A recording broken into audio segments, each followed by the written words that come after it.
Del Forn regala Loteria de Nadal.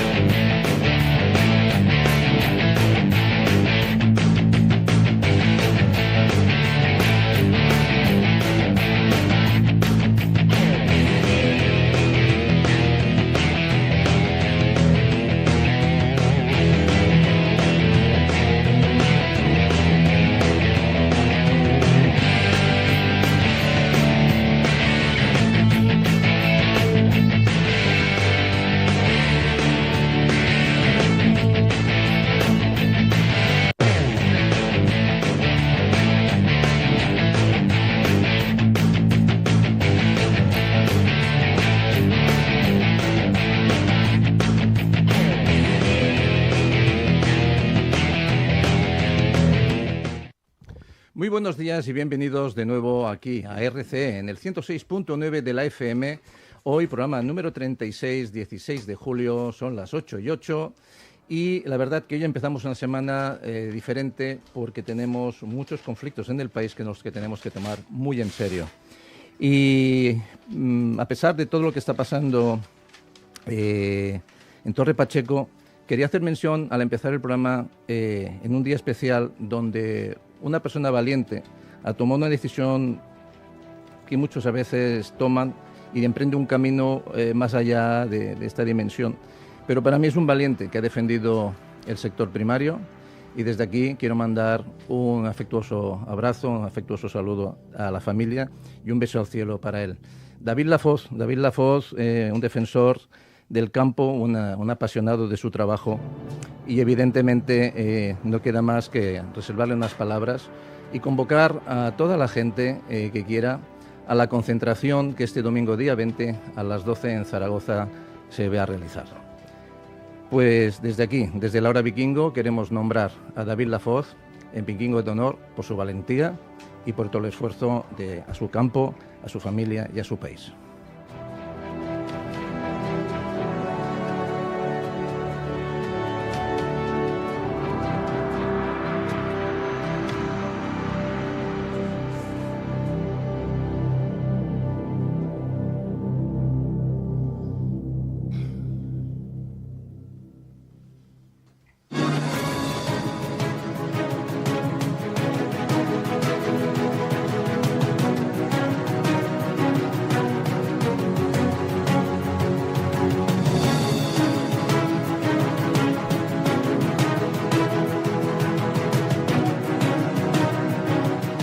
Bueno, pues buenos días, bienvenidos a la Hora Vikinga en este día especial donde empezamos el programa número 36, quedan 2 programas más para el final de la temporada y como siempre agradecer a nuestra audiencia pues que nos sigan, que nos apoyen, que nos comenten y sobre todo que nos den ese coraje y esa fuerza que nos hacen seguir cada día remando en este banco vikingo que tanto sopla el viento como no, cada miércoles hace su singladura.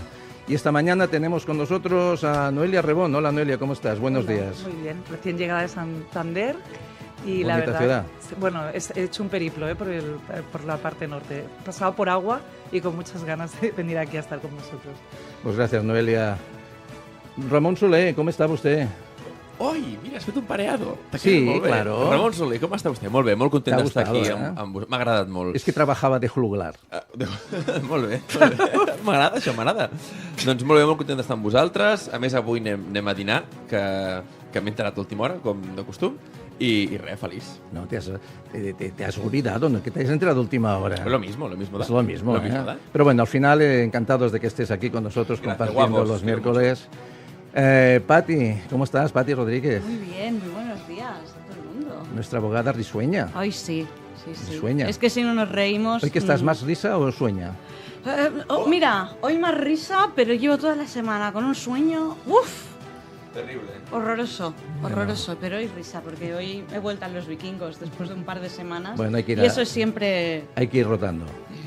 Y tan. Emilio Bisuete, compañero, ¿cómo estás? Buenos días. Muy buenos días, vikingos. Uno de nuestros economistas, profesor Bisuete, ¿qué tal? Vamos, bien. Aquí aterrados con la situación económica, pero bueno, bien. ¿Te arreglaron el coche el otro día que se te averió? Sí. Arreglado. Pasé por 1.000 euros, pero bueno, ese es el arreglo.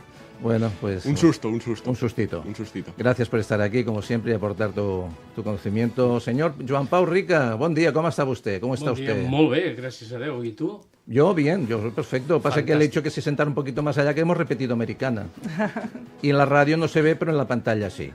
Bueno, Luego me quitaré yo la americana y se podrá sentar cerca de mí. ¿Qué le parece? es lo que estoy deseando hacer No más hace que nada. días, sentarme al lado tuyo. Ya lo sé, pero y parecerse a mí. Pero yo quiero parecerme a usted, que es otro sabio. ¿Se refiere usted a lo de alto, rubio y los ojos azules? Exacto, pero sobre todo porque usted siempre dice la verdad.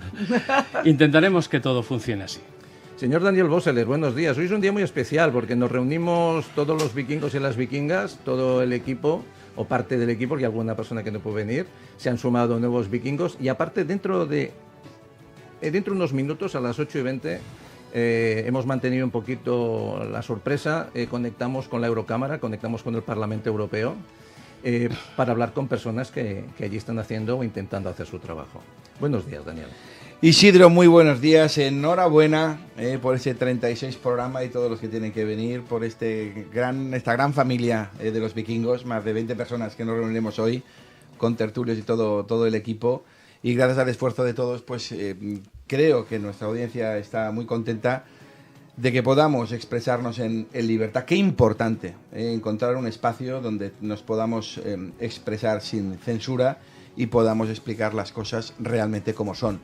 Es verdaderamente preocupante la ideología y el partidismo que están cogiendo determinados medios de comunicación. Se hace verdaderamente muy difícil ya escoger un medio de comunicación, yo te diría libre y que no tenga intereses partidistas, que no tenga líneas editoriales y que responda obviamente a la verdad de los hechos. Y especialmente lo digo por las televisiones públicas, que me parece nefasto. Creo que es imperativo, que los consejos de dirección queden completamente despolitizados y sea el propio un consejo de periodistas que formen parte de la casa los que lideren las líneas de dirección de estos medios de comunicación. Están haciendo muchísimo daño a la sociedad.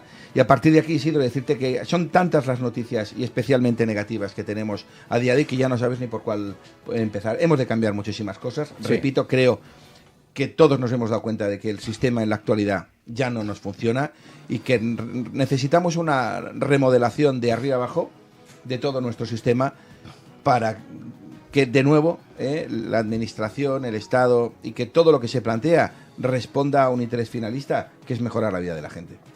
Pues vamos a intentar debatir todos estos temas porque realmente lo que está pasando en Torre Pacheco y se está reproduciendo o se venía reproduciendo ya en algunos sitios del país, creo que en vez de buscar el consenso, buscar el diálogo, buscar la cordura, se está extremizando hacia los lados, se están blanqueando unas cosas y manchando otras, y creo que ahí los medios de comunicación, aunque aquí estamos en un oasis de libertad y en un oasis de opinión realmente bastante diferente mientras nos dejen, creo que debemos aportar, y todos los comunicadores, todos aquellos que tenemos ocasión de tener un micro o tener una cámara delante, instar a la calma, instar al diálogo, instar a la coherencia, porque a veces lo visceral nos puede, y creo que tenemos que empezar a reflexionar y a ir al camino que nosotros queremos ir y no al que nos quieren llevar.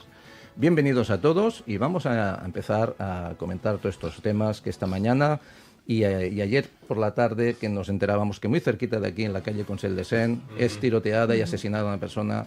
Y entonces, claro, estas cosas no pasaban. Por favor, vamos a intentar, entre todos, poner un poco de orden.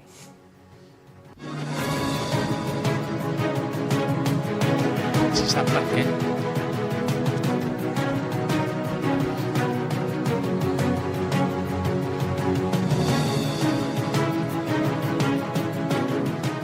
Bueno, señores y señoras, aquí en la mesa tenemos diferentes opiniones, pero creo que al fin y al cabo creo que es un grupo de profesionales a los cuales yo les llamo gente de corazón noble, que a pesar de tener matices en lo que pensamos, creo que vamos en una dirección.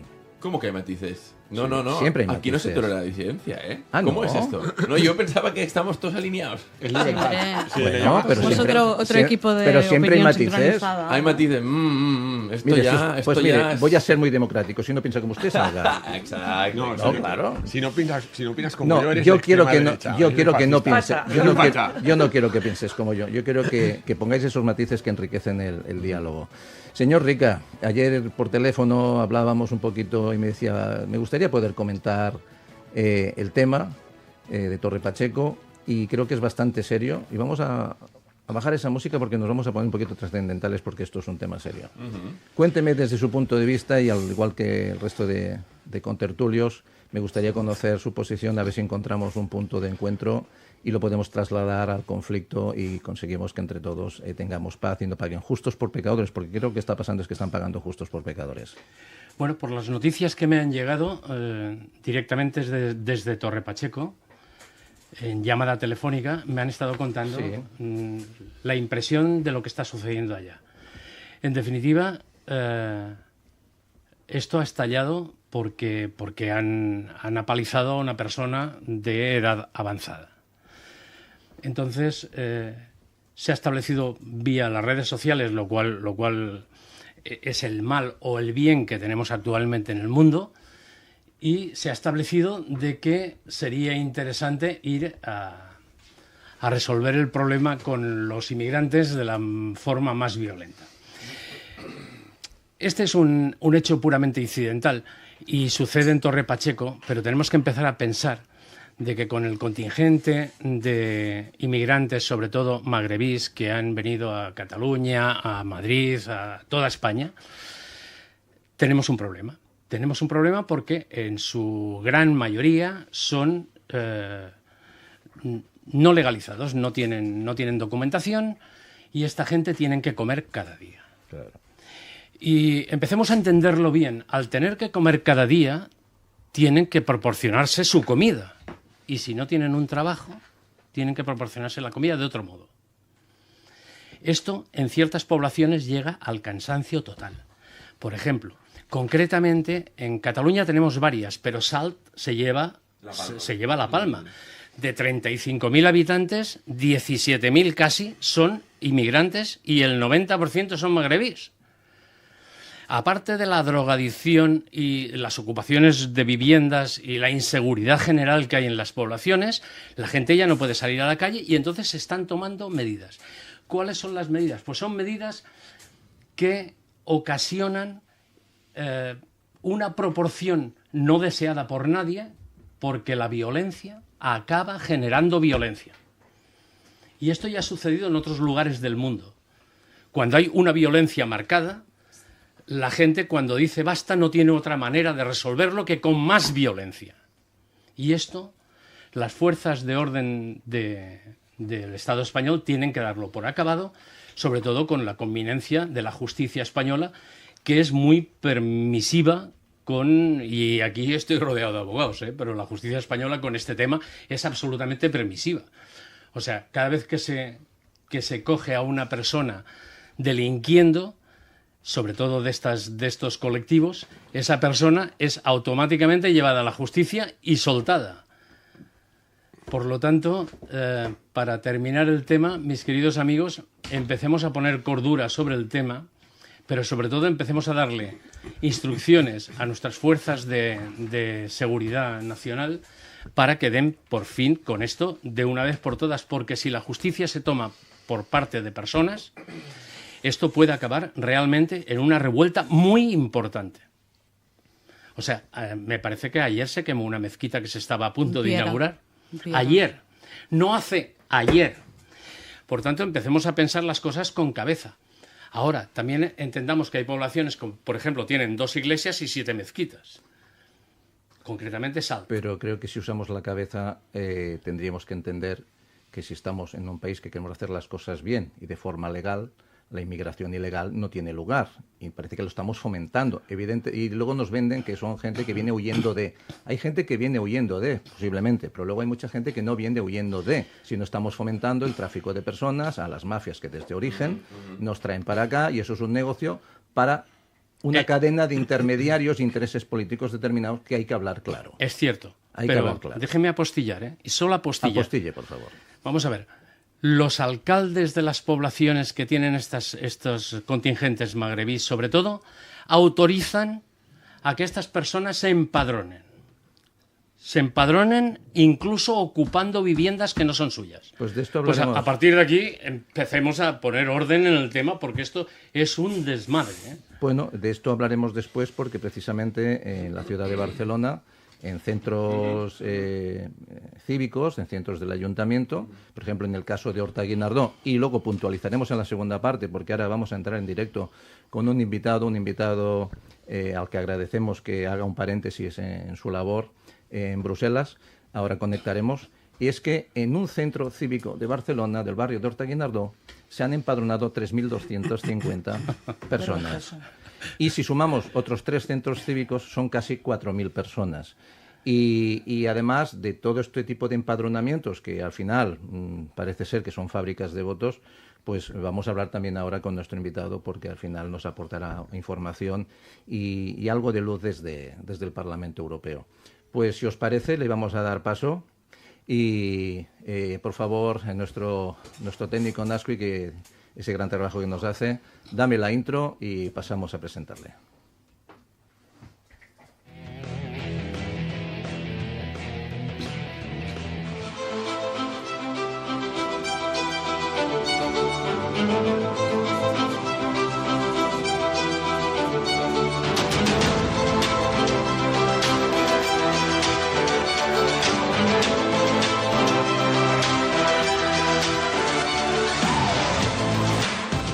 Muy buenos días, ¿qué tal? Señor Alvise Pérez, bienvenido a nuestro programa Vikingo y encantado que se una usted y haya hecho un hueco para nosotros desde Bruselas. Encantado de tenerle usted aquí. Buenos días. Muy buenos días. No era difícil hacerle un hueco a las 8:20 de la mañana porque aquí el eurodiputado más madrugador llega a las 10.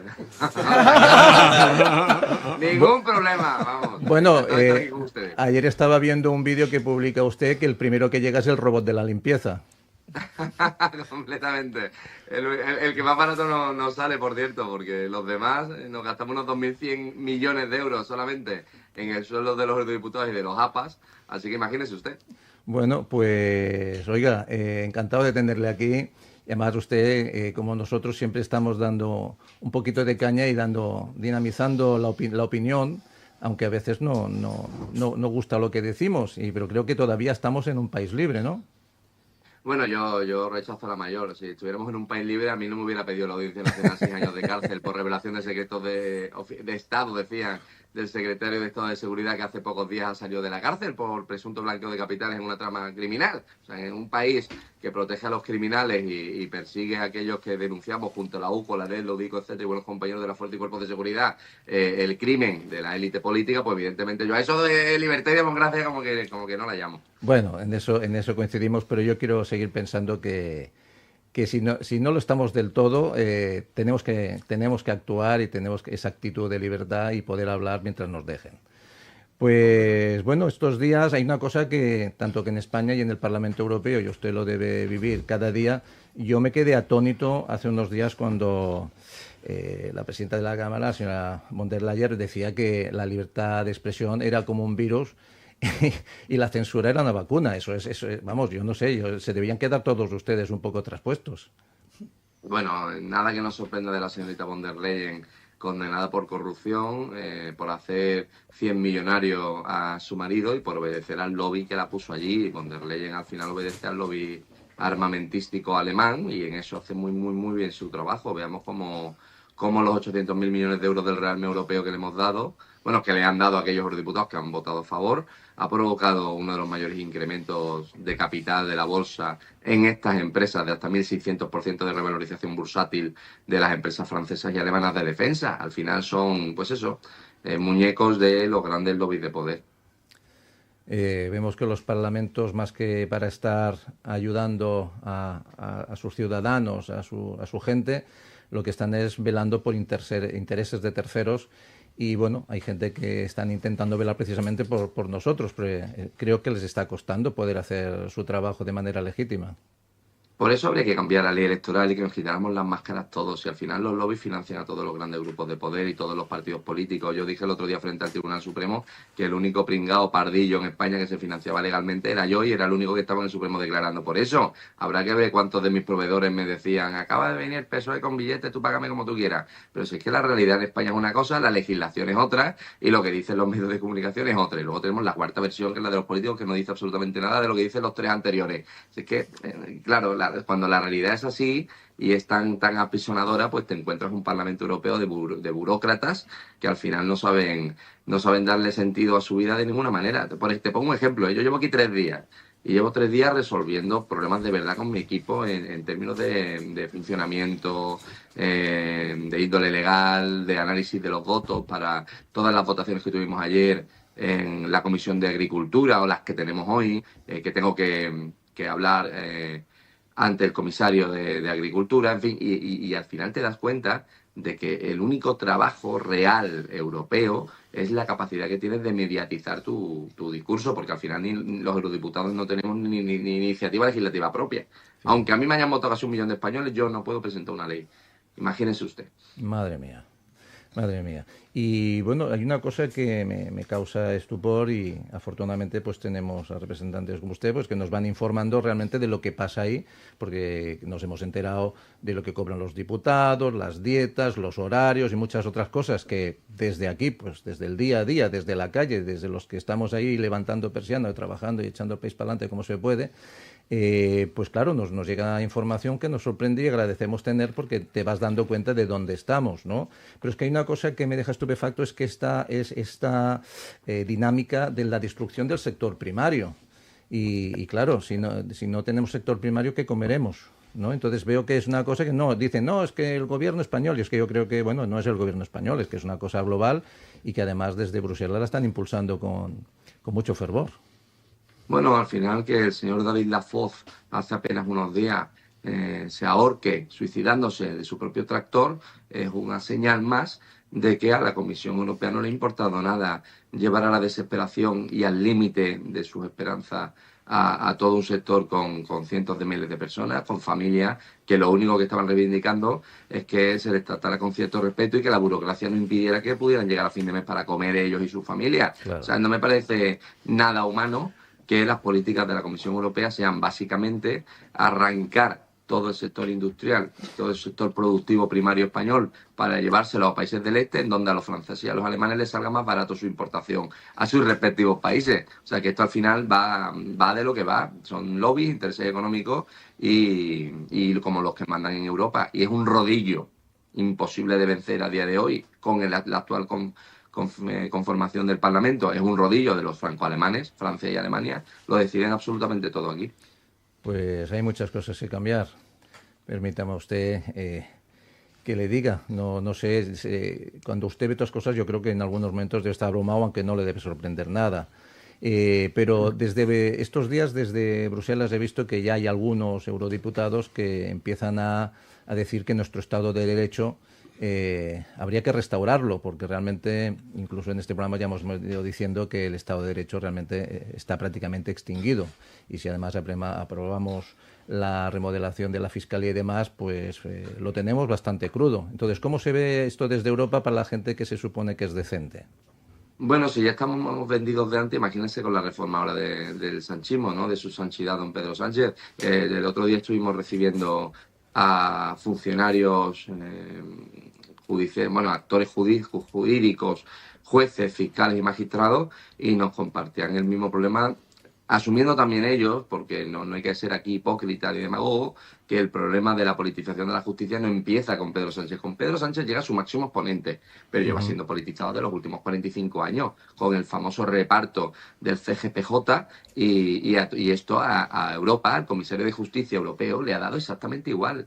Nunca ha reformulado ni ha hecho una petición ni un request de absolutamente nada sobre la politización de la justicia. Yo no sé qué manía tenemos los españoles con pensar que a los europeos les importamos para algo más que para asegurar el pago de la deuda que le debemos a países del norte de Europa. O sea, lo único que les importa a Europa es que tengamos siempre la capacidad, más o menos, de devolverle los préstamos que nos han concedido, entre otras cosas, por egoísmo puro, porque les interesaba aumentar su mercado en primer término y en segundo término para poder controlarnos políticamente a nosotros y cancelar nuestra soberanía. Si yo mañana quiero aplicar un programa electoral contrario a los intereses franco-alemanes, va a venir la señorita von der Leyen o va a venir el Banco Central Europeo a decirme que me ejecuta a mis acreedores y que si no quiero acabar como Grecia después de las crisis de subprime, que me ponga las pilas y que obedezcan y que me arrodille. Porque no hay soberanía en España. Yo entiendo que le puedo caer muy mal a muchísima gente por decir estas cosas de esta manera, pero que somos literalmente una colonia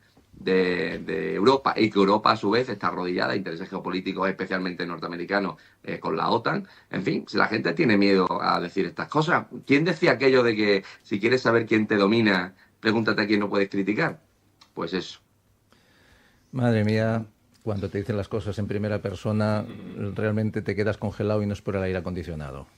La verdad es que en esas cosas. Y la corrupción, ya desde Europa se pone las manos a la cabeza, pero muchas veces cuando decimos vamos a recurrir a Europa, yo creo que Europa es cómplice de todo esto, por lo que venimos diciendo. Entonces, no, vamos a denunciarlo en Europa. Y dices, ¿por qué vas a denunciar? Pues si es lo mismo, al menos visto desde la actuación que tienen, que dicen, sí, tomamos nota, pero poca cosa más. Bueno, ustedes saben que tenemos en España algo que se llama UDEF y UCO, ¿verdad? Bien, aquí tenemos el equivalente que se llama OLAF. Bien, la OLAF, como el muñequito de nieve. Bien, pues la OLAF, que es el equivalente a lo de la UCO, se encarga de detener a aquellos que sean corruptos, de iniciar investigaciones, etcétera. Yo veo a los de OLAF cada 2 meses porque aquí entran a detener a APAS, a eurodiputados, el Catergate, el Hawaiigate, de comisiones ilegales, millones en sacas de Marruecos, de Qatar, de los chinos, y al final pues tiene una docena, que somos muy pocos, somos como 2 o 3 promociones universitarias, somos 720 eurodiputados. En noviembre y diciembre se tuvieron otros 12. Esto si lo veis, si lo buscáis en Google lo veréis, no queda muy mal, ¿no? Se ve comediático, pero os sonará esto, y no es porque se cobre poco, creo que aquí entre directos y finalistas son unos 60.000 al mes. Fíjate, esto es una pasta, o sea, que no es por una cuestión de dinero. Aunque bueno, yo tengo un problema ahora por si me quiero presentar a las próximas elecciones generales, porque no soy lo suficientemente pobre como para ser diputado nacional, porque un diputado nacional cobra 3.000 y pico euros, yo vengo de cobrar casi 25.000 limpios al mes, y aquí me permiten poder tener acción en fin, empresarial, pero yo si soy diputado nacional porque me presente y me vote la gente, no podría cobrar más de 3.000-4.000 euros más los pluses, etcétera, porque he prometido que no me va a poner sobre sueldo de partido. O sea, no soy ni tan pobre ni tan pringado como para poder ser diputado nacional. A ver cómo lo resuelvo. Y me capitalizo antes de, ¿cómo lo hacemos, de intentar no? de la carrera presidencial. Qué cosas, qué ironía. Con razón ustedes le han puesto a su partido, se acabó la fiesta. Correcto. Porque vaya fiesta y vaya circo que tenemos, Bueno, te voy a presentar aquí a nuestros compañeros, porque al final esto es una mesa transversal, es una mesa colaborativa. Aquí somos profesionales de diferentes sectores y al final lo que intentamos es encontrar una línea de consenso, de verdad, y de poder seguir tirando para adelante sin esas presiones que últimamente, pues claro, nos hemos vuelto locos con el cohete de la economía, que lo único que funciona es Hacienda, ¿no? Y su interrecaudatorio, porque lo importante no es recaudar más, sino no recaudar menos. Entonces, enfrente de todo esto, pues claro, tenemos diferentes visiones desde nuestros compañeros economistas y letrados y también gente de a pie que formamos parte de esto. Y me gustaría presentártelos porque, bueno, pues tener ocasión de hablar con usted ya que está en Bruselas y es eurodiputado, pues vamos a hablar de algunas verdades, si usted nos lo permite. Un placer y un gusto poder hablar con todos ustedes. Bueno, pues mira, vamos a presentarte a nuestro audaz vikingo, a Ramón Soler, filósofo y abogado. Un placer. Que lo tenía que contener porque ya quería preguntarte. Digo, espérate, sí. contente. Me pregunto encima. Que me vas a soltar a la ardilla. Contente, espérate un momentito. Ramón, aquí tienes al vice. Pues un placer hablar contigo. Yo tenía una pregunta porque hace poco el TJUE ponía en duda la amnistía, decía que es una autoamnistía, ¿no? Lo que está sucediendo aquí en España. Sabes que nosotros realizamos el programa desde Cataluña. A mí me gustaría saber ¿Cómo se ve desde Bruselas el gobierno de Sánchez? Como hablabas tú de su sanchidad, que se dedica básicamente pues a comprar favores como si esto fuese, pues bueno, no sé, una oligarquía de la baja edad media. Yo le pregunto a SN, le pregunto a gente de Patriots, le pregunto a gente de CR, las grandes familias europeas, etcétera. A ver, si yo fuera de un gran partido, les diría, compartimos todos la preocupación por la debilidad del Estado de Derecho, pero es que yo no soy político, lo vuelvo a decir, soy una persona que está sacrificando su chalet y tomar el sol 6 horas al día por estar aquí como un pringao en Bruselas, rodeado de parásitos con los que no tengo absolutamente nada que ver. Así que os voy a decir las cosas claras. Les importa 3 cojones como si España le dé una bomba atómica mientras pague la deuda. Y esto me lo dicen los alemanes, los franceses, los polacos. Dice, pero igual que cuando les hablo de Venezuela. Dicen, nos la pela. No da igual, macho, esto es vuestro maldito problema. Esa es la realidad de lo que preocupa en Europa la amnistía. ¿Que os queréis perdonar entre vosotros porque sois unos zopencos que no entendéis ni lo que es la división de poderes? Pues adelante, pues vosotros hacéis lo que queráis. Pero luego, votando los presupuestos, pagando la emisión de deuda, justificando los fondos más o menos para que podamos a nuestro propio electorado en nuestros países decir que estamos haciendo que la sostenibilidad y las diferencias estructurales de la Unión Europea vayan a menos, y ya está. A todas las familias europeas, a todos los partidos políticos de Europa, lo único que les importa son sus nichos electorales y sus traspases de votos según intereses. Y a los fondos de inversión que financian a todos ellos detrás, que ni siquiera hablan en términos de partidos políticos, sino aglutinamientos de votos, porque a los grandes fondos que financian al SID, al PP o a lo que sea, únicamente piensan en contracciones o dilataciones sectoriales económicas mercantiles. Lo único que les interesa son movimientos que a nivel geopolítico ni nos enteramos de los intereses que hay ahí detrás. Porque para un fondo que gane un partido en una circunscripción concreta en Alemania, lo único que le interesa es para que a lo mejor el sector del aceite de este otro país se contraiga porque sabes que estas políticas que van a ejercer estos partidos son contrarios a ese sector, por poner un ejemplo. Y eso son un margen de 2.000 millones de euros. O sea, piensan solo en términos económicos. O sea, a mí me ha abierto mucho los ojos cuando he descubierto que la política es dinero y ya está. Para que os entendamos, para que la gente lo entienda, lo que está pasando en el campo español es consecuencia directa de lo que tú estás hablando ahora mismo. Esta sustitución del campos de olivos por plantaciones de paneles solares, a la vez que hay un apagón en España porque se intenta maximizar el rendimiento de la energía solar en detrimento del resto, es consecuencia directa de lo que tú estás exponiendo ahora. Completamente. Oye, ¿y por qué los chinos están plantando millones de pantallas solares y productores solares en el desierto y nosotros lo tenemos que hacer arrancando cientos de miles de olivos? ¿Por qué nosotros lo hacemos en tierra fértil? Porque a lo mejor el negocio no son las placas solares, si no son otros, porque a lo mejor los intereses contrapuestos son otros. Es que claro, lo que ocurre es que tienes al final a grandes medios de comunicación, Grupo Planeta, en fin, Mediaset, Grupo Centro, las hermanas de Grupo Planeta, luego tienes a los Abelló por otro lado, y son las grandes familias que también forman parte, porque están coparticipadas o tienen joint ventures bancarios con esos fondos. Es que es una tela que cuando tú enfocas desde fuera puedes ver completamente bien por qué, porque esto funciona. Es como la inmigración, que estamos hablando de Torre Pacheco, etcétera. Yo no creo que Marruecos emigre, yo creo que Marruecos se está desplegando.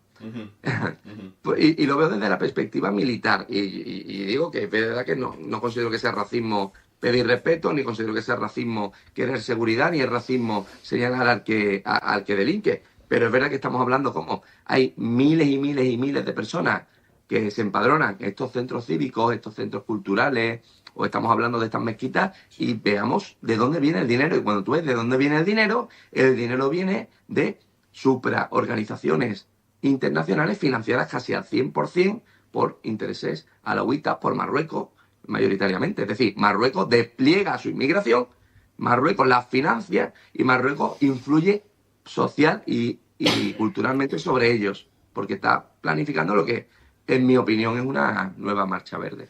Exactamente, que a ver por dónde entra. Parece ser que los planes es por Canarias, ya veremos qué pasará. Pero es que aparte dice, lo financia Marruecos, pues que indirectamente o directamente lo estamos financiando nosotros con nuestros impuestos gracias a las donaciones voluntariosas que nuestro estimado presidente hace a Marruecos de manera libre y sin pasar por el Parlamento. Venga a regalar dinero y luego nuestros enfermos de ELA, vacunas para las mujeres que deberían tener ese remedio, 6.800 mujeres que deberían poder acceder a un tratamiento que ya existe, pues no, es que es muy caro y las feministas políticas no le quieren dar solución, pero eso sí, lo importante es ir contra los hombres y destruir el sistema. Pero bueno, y la eliminación del Oconsur para que no podamos destruir esas redes de importación de drogas de Marruecos, de las que, por cierto, la Casa Real marroquí, y es público y notorio esto, se financia de la exportación de hachís y otros productos a Europa. En fin, es que al final estamos sometidos a esos intereses. Estamos en las manos casi del demonio, podríamos decir. Claro, es que dices que lo bueno se ha convertido en malo y lo malo se ha normalizado. Y claro, ¿hasta dónde vamos a llegar? ¿Cuándo terminará esto? Nuestro economista, Emilio Bisuete, aquí tiene al señor Alvise Pérez. ¿Tiene alguna pregunta para hacerle? Señor Aproveche Pérez, que está en Bruselas, Parlamento. ¿Qué tal? Buenos días. Todo un placer conocerle, aunque sea a través de una pantalla. ¿Cómo se ve como un político independiente cuando los políticos de los colores azul y rojo votan lo mismo, dan soporte a la misma persona? ¿Usted cómo lo puede entender?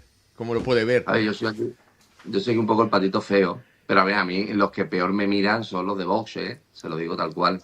A mí Buxade me mira con un desprecio, en Twitter me ataca Gepanters, en otro lado, etcétera, y entre otras cosas, porque pues eso, como me acusan de haberle robado, dicen, 500.000 de votos, digo, bueno, me dicen, es que si tú dices aquello por lo que vos hemos peleado tantas veces y tal y cual, y digo, pero vosotros habéis hablado del fraude electoral que llevo yo diciendo junto a otros miles de personas, junto a Justicia Europa, junto a otras muchísimas organizaciones del voto por correo. Vosotros habláis del cambio de ley electoral, que estáis tan callados, o de Indra, que llevamos a la Fiscalía Anticorrupción en 2021, que ya saldrá Indra, porque nadie ha hablado de los emails que publiqué en donde literalmente estaban sobornando funcionarios. Y lo digo así tal cual, Directamente. Pero que se ven los emails de la dirección de Indra, porque tenemos una ardilla allí muy, muy arriba en Indra. Tenemos ardillas en todos lados, ardillas que no se acobardan. Y al final, Fiscalía Anticorrupción pues no actúa, pues tenemos que... Nosotros, mira, uno de los grandes avances que aprendimos fue cuando toda la corrupción que enviábamos a Fiscalía Anticorrupción y que presentábamos en 2 tribunales, incluso con convocatoria a prensa y a medios, decidimos enviarla cara a cara a la UCO. La mejor decisión que he tenido en mi vida. ¿Sabéis por qué? Porque la UCO, a diferencia de la UDEF, o a diferencia de la Fiscalía Anticorrupción, no está tan politizada. Por eso todos los casos de corrupción grandes políticos no vienen de la Policía Nacional, lamentablemente, sino de la Guardia Civil. Recemos para ¿Por qué la independencia aquí? Bueno, es que aquí le podré decir que la mayoría de eurodiputados ni facturaban lo que he facturado yo como empresario y creador de contenido, y además tú ves perfectamente en su declaración de intereses con qué lobbies se reúnen y a quien le deben tributo público y notorio, vamos, o sea que no hay... Es como porque Vox el otro día me dejó tirado y no votó conmigo la presentación de la moción de censura a von der Leyen, porque fuimos 72 eurodiputados y de los 72 eurodiputados me dejaron tirado hasta los 2 míos, que gracias a mí están en el Parlamento, que ya hay que ser pringado para meter a 3 y que 2 te dejen tirado. Pues fíjate, o sea, ¿por qué soy el único español que votó la moción? Pues porque les llamó el señor Orbán, que les prestó 10 millones de euros y les dijo, oye, esto no, que yo quiero presentar la mía con la firma de Patriots en octubre. Y dijeron, vale. Y no pensaban que mi querido amigo Rumano y yo habíamos reunido la firma suficiente. Y cuando vieron que habíamos reunido la firma suficiente, se arrepintieron. Porque en los medios salió que era el único español que firmaba. Evidentemente, después firmaron a favor, porque menudo ridículo, ¿no? Pero por lo que te quiero decir, todos tienen sus intereses contrapuestos. Quien paga, manda. Sí, al final pues, se monta la moción de censura que parece que tiene alguna posibilidad, pero luego llegan los intercambios de favores, los intercambios de cromos y ahí se ha acabado la película. Y ya tenemos a la sonriente von der Leyen diciendo, me salió con la mía. Madre mía. Bueno, me gustaría... ¿Eh? Sí. Lucifer, que tanto que sí. Hija de Lucifer, me gustaría ver sus fiestas como son. Mira, te voy presentando al resto del equipo. Daniel Boseler, aquí tenemos a Alvise y luego te presentaré a Joan Pau y a nuestros Daniel, un vikingas. placer, buenos días. Alvise, muy buenos días. Me imagino que gran labor la que estás haciendo. La verdad es que yo creo que los Con españoles... mis errores, mis fallos, mis cagadas, pero conocemos mucho mejor la Unión Europea desde que estás ahí, como bien decía Isidro, el profesor Vizuete, gran desconocimiento que tenemos los ciudadanos sobre la mecánica del sistema de funcionamiento de las instituciones europeas. Comparto contigo que la visión que tienen Europa es la devolución de la deuda, que les importamos un bledo y que se responde. Pero yo creo que vamos de la mano un poco, ¿verdad?, de que el interés partidista está muy por encima del interés general. Incluso te diría que después del interés partidista va el interés ideológico para poder justificar una determinada posición y luego viene el interés de la gente. Y yo quería formularte dos preguntas. La primera, en el caso de que te presentes a las elecciones nacionales, y disculpa que te haga esta incomodidad, ¿no? Pero el hecho de que tú escogieras esas personas que te han acompañado a Bruselas y ese fiasco, que es público y notorio, ¿cuál va a ser tu plan estratégico y de qué personas te vas a rodear? Teniendo en cuenta que me imagino que esas personas las escogiste tú, Alvise, que eso no te vino impuesto por nadie. Lo digo desde el desconocimiento, ¿eh? Yo asumo mi responsabilidad, pero yo, por ejemplo, al número 2, y lo digo público y notorio, ya lo he dicho, no lo conocía. Es decir, yo dije, a mí nadie me va a romper la cara colocando a mi novia, a mi suegra, a mi cuñado o a mi mejor amigo de la infancia. Y menudos 2 golpes me di. ¿Por qué? Porque contratamos a un software policial para que la gente metiera su DNI y pudiéramos ver si tenían, legalmente, poder ver si tenían antecedentes penales de cualquier tipo. Contratamos a una psicóloga experta en procesos de selección. Contratamos a una socia de Price, de la gran consultora, para que nos ayudara en el proceso de selección. Contratamos a un tercero también que era experto en esto. Y luego, aparte, la entrevista personal, para intentar evaluar sobre todo la parte de currículum vitae, idiomas, experiencia laboral, ejemplaridad legal, etcétera. Y al final me llega a una conclusión que es triste decirla, pero hay que decirlo. No sirve de nada si no hay un grado de lealtad y de compromiso. Ni siquiera han votado lo de von der Leyen, imagínense. O sea, no sirve de nada por currículum. Por eso, evidentemente, el cambio de metodología y los controles que vamos a realizar son diferentes. Yo, como no soy un político profesional y no llevo, a diferencia de Feijóo, Pedro Sánchez, Abascal y Cía, 35 años en política, pues evidentemente voy aprendiendo en tiempo real. No se lo voy a engañar. O sea, yo soy un español, como podrían ser cualquiera de ustedes, aprendiendo en tiempo real qué es esto del sistema partitocrático. Y ahora me he dado cuenta que solamente con CV no es suficiente. Estamos estudiando una opción y es un aval económico en el caso que se ejecuta, en el caso en el que alguien rompa sus compromisos o pierda la confianza de la ejecutiva. Tú puedes secuestrar el acta electoral, pero entonces te va a costar dinero. Esa es una de las cuestiones nuevas que estamos estudiando con los servicios jurídicos y con mi jefe de gabinete, doctor en Derecho, Luis de las Vives, para ver su viabilidad judicial en España. Una de las muchas cosas que vamos a presentar. El equipo entero lo presentamos en la primera Asamblea General de Se acabó la fiesta en Madrid, que a ver dónde metemos nosotros a 10.000 personas. Pero en unas 2 semanas ya somos más de 6.000 afiliados. Pero ¿no consideras que tendría que existir una ley de acceso a la función política, teniendo en cuenta de que los cargos que tengan que acceder a las responsabilidades más importantes que hay, que son las públicas, que las personas que accedan tengan formación y experiencia en ese sector que tienen que desarrollar? Porque luego nos encontramos con personas... Aquí cada uno tendrá su propia opinión. Es lógico y muy sensato que usted plantee esa cuestión. Yo le diría que a mí personalmente me da un poco de miedo que si ya es difícil entrar al sistema, no siendo un político profesional, si encima metemos más fronteras burocráticas, a ver quién las controla, claro, pero entiendo perfectamente. Yo preferiría, por ejemplo, que se congelara temporalmente y de forma controlada el derecho a voto a aquellas personas que lleven X años absolutamente subvencionados a dedo por algún partido político, como pasa en algún país del norte de Europa, y así evitamos las redes clientelares que, por ejemplo, yo como andaluz he visto en el Partido Socialista que han hecho que estuvieran 34 años de mayoría absoluta, o, por ejemplo, como hace en Galicia el Partido Popular del señor Feijóo, que son redes clientelares y empresariales masivas que hacen que todo el dinero del contribuyente vaya a sostener sus propios votantes. Yo abogaría más por esa línea que por la otra. Yo soy partidario de que personas...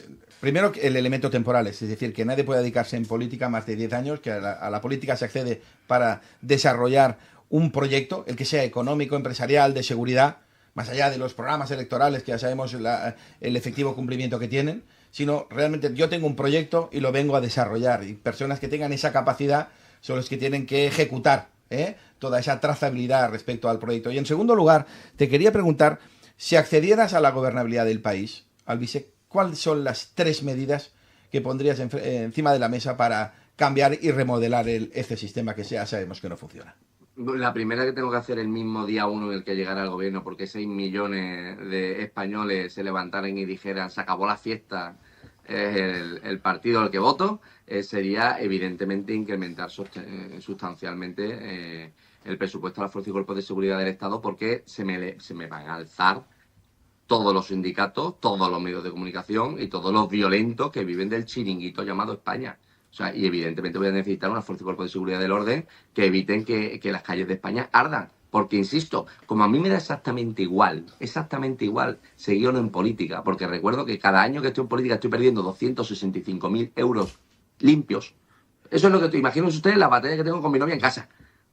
O sea, perdiendo esta cantidad de dinero al año.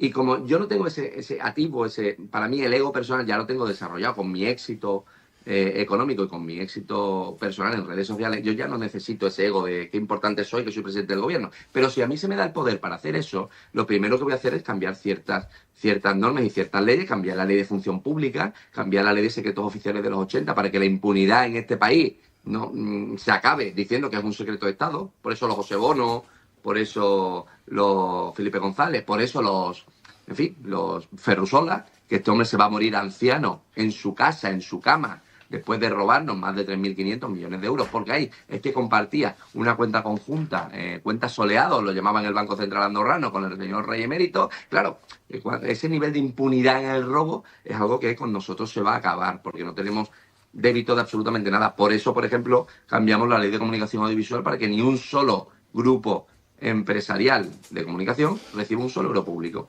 ¿Qué es esto de que yo tenga más audiencia que Televisión Española y El País juntos, sin cobrar un solo euro público, por mi propia capacidad de comunicación, y le tengamos que dar decenas de millones de euros a medios de todo tipo bajo intereses, tanto del Partido Popular como del Partido Socialista? Esa mierda se acaba, porque si un medio de comunicación, el máximo pagador es un gobierno, deja de ser un medio de comunicación y es una agencia de propaganda y publicidad del gobierno. Tal cual. Y esto que yo sé que me genera muchos enemigos, habrán visto ustedes el vídeo del pues váyanse. Pues claro, porque todos se ponen de acuerdo en atacar a aquel que va a hacer peligrar sus chiringuitos. Estas serían algunas de las medidas que yo le digo a voto pronto que haríamos. Pero, por ejemplo, la ley de función pública para echar a más de 1.200.000 personas que no son funcionarios, sino que han estado colocados a dedo sin hacer una oposición en la administración pública a costa de todos, pues se va a acabar. Y que las cosas funcionen. No es posible que el Ministerio de Salud esté gobernado por un filósofo que no ha gestionado un hospital en su maldita vida. Porque luego los que hemos estado en la sanidad pública toda la maldita vida, vuelvo a repetirlo, yo he estado hasta 8 y 10 horas con mi madre sangrando en urgencia del Hospital Virgen del Rocío. No es normal que nos vendan que es la mejor sanidad del mundo, gastemos el dineral que estamos gastando en los sistemas de salud y no funcione. Y yo quiero que, por ejemplo, el Ministerio de Transporte, de Infraestructura, no lo lleve un zopenco orangután como el señor Oscar Puente, que dice que mis votantes son gentuza, calaña y frikis raritos, y el tío no ha gestionado nada que no sea el Mercedes AMG de 180.000 euros que le prestaba el Grupo Recoleto, que tenía contratas con el ayuntamiento, igual que se llevaba al amante a Ibiza, a fiestas y a yates que ni siquiera pagaba él. Es decir, a ver si empezamos a tener un poco de... Yo veo a España como una empresa de 45 millones de socios y quiero que funcione como una empresa. Departamento que nos hace perder dinero, pero veamos si es necesario o no para el bienestar de los socios. departamentos bien gestionados, pluses, departamentos que no son innecesarios para nada, los eliminamos y me cargaría el Ministerio de Igualdad, el de Transición Ecológica lo metería en infraestructura, en fin, una serie de cambios normativos de profundidad, porque insisto, a mí me da igual ser reelecto o no ser reelecto. Es más, cuando hablamos de cuánto cobra o no cobra un diputado, coño, vamos a hacer una ley, si yo soy egoísta, vamos a hacer una ley en donde los políticos ganemos lo mismo que ganábamos en la privada. A mí me encantaría. Pero fíjate, Alvise, que implícita y expresamente me acabas de dar razón a la primera cuestión que te he planteado. Me acabas de decir que un filósofo no puede estar liderando el Departamento de Sanidad y que necesitas personas, pues lógicamente, que tengan una larga trayectoria en aquello que tengan que gestionar. Es que yo creo que no puede ser de otra manera, Alvise. Es decir, Pero es que yo no sería ministro, es que yo no sirvo para ministro. Es decir, yo que voy a estar gestionando un presupuesto de más de 300 millones, pero estamos locos. No, yo quiero colocar, como he hecho, como el éxito mío, o sea, colocar a gente que sea muy buena en lo suyo. Yo, para que a mí cientos de miles, para tener 2 millones de seguidores que me paguen y me hagan ganar el dineral que yo gano, evidentemente tengo que, para camarografía, poner un experto camarógrafo.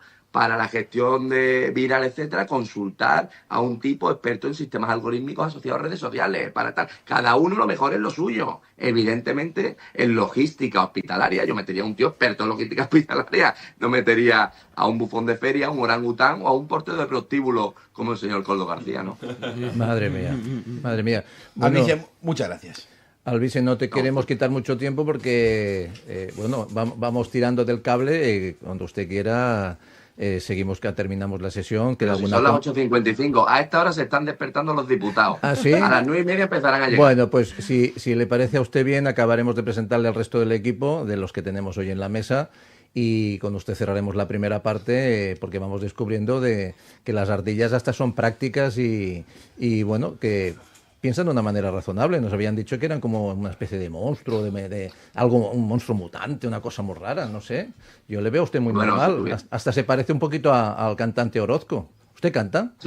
Bueno, sí. Ahora que cada vez que pierdo más peso, me parezco menos. Pero es verdad que soy el único político tonto que entra en política para perder peso en vez de para ganarlo. Yo creía que en política se engordaba. Bueno, de todas maneras, usted comentaba hace un momento a nuestro ministro Óscar Puente que no sé cómo debe ver el mundo, pero en el momento que los trenes van peor, dice que España vive el mejor momento del tren, o el tren vive el mejor momento de la historia de España. Digo, creo que... No, llegó el señor Óscar Puente, recordará usted, y las personas que están en plató, que afirmó junto al Partido Socialista que yo estaba saboteando los trenes, que la culpa era mía. Me vio moreno y con barba y dice, este se ha ido a robar cobre. O sea que usted, está financiando el partido con el cobre. Pero literalmente, no sé a qué madre mía. Pero vamos, que ya por fin la Guardia Civil en un operativo de detención pues confirmó evidentemente que yo no tenía nada que ver con el robo masivo de cobre, aunque hable así y sea moreno con barba. Yo no tenía nada que ver con los sabotajes de trenes. Cogieron una intervención mía de hace 5 años en la que estaba súper enfadado diciendo como nos prohíban coger los trenes por no vacunarnos, hay que sabotearlos, tal. Cuando estaba en pandemia hace 5 años.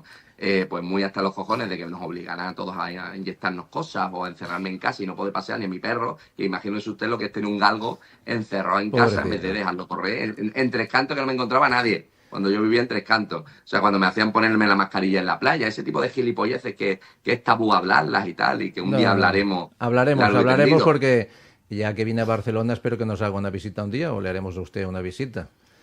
Luego, antes de acabar, hablaremos del evento que tienen ustedes el día 25 con Javier Cárdenas, también conocido de la casa. Y no sé si Pati Rodríguez, nuestra abogada, y Noelia, ¿queréis preguntarle algo al vice? Aprovechar.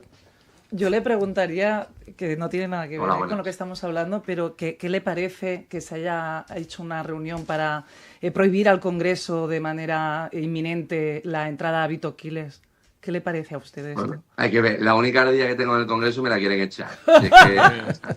Claro, a ver qué hacemos ahora con Vito. Pues mire usted, yo le metí en las listas electorales europeas en una posición simbólica, aparte es amigo mío, en forma de apoyo, porque veía que nadie de la oposición le apoyaba como merecía. Hemos convocado manifestaciones en donde he sido el único líder político que ha ido a apoyar al señor Vito Quiles, y lamento mucho que, teniendo un periodista como el señor Vito Quiles, no haya un Feijóo o una Abascal poniendo el grito al cielo y diciendo en primera persona lo mal que le parece esto. A mí me gusta mucho la idea de, si a Vito Quiles le echan como periodista, haremos que entre como diputado. pero todavía estamos decidiendo si suma más en el mundo de los medios que en el mundo político. Y en Torre Pacheco acaba de ser también, escoltado hasta la salida del pueblo también, ¿no? Como otros muchos. Como otros muchos, sí. A ver si me echan a mí como eurodiputado y alta autoridad europea. Lo que está claro es que no es que vayamos muchos o apoyemos que vayan mucha gente a Torre Pacheco a causar violencia ninguna. A mí me dan asco tanto los violentos como los malditos racistas, los nazis de los cojones, toda esta gentuza, toda esta calaña que se cree superior a otro por su color de piel o su origen. A mí me repugnan personalmente. Pues yo soy inmigrante durante 7 años en Inglaterra y yo sufrí también el racismo de los ingleses que te silbaban por la calle y te decían improperios si me escuchaban hablar con mi madre por teléfono en español por la calle. O sea, yo eso lo he vivido, a mí no me lo tienen que contar.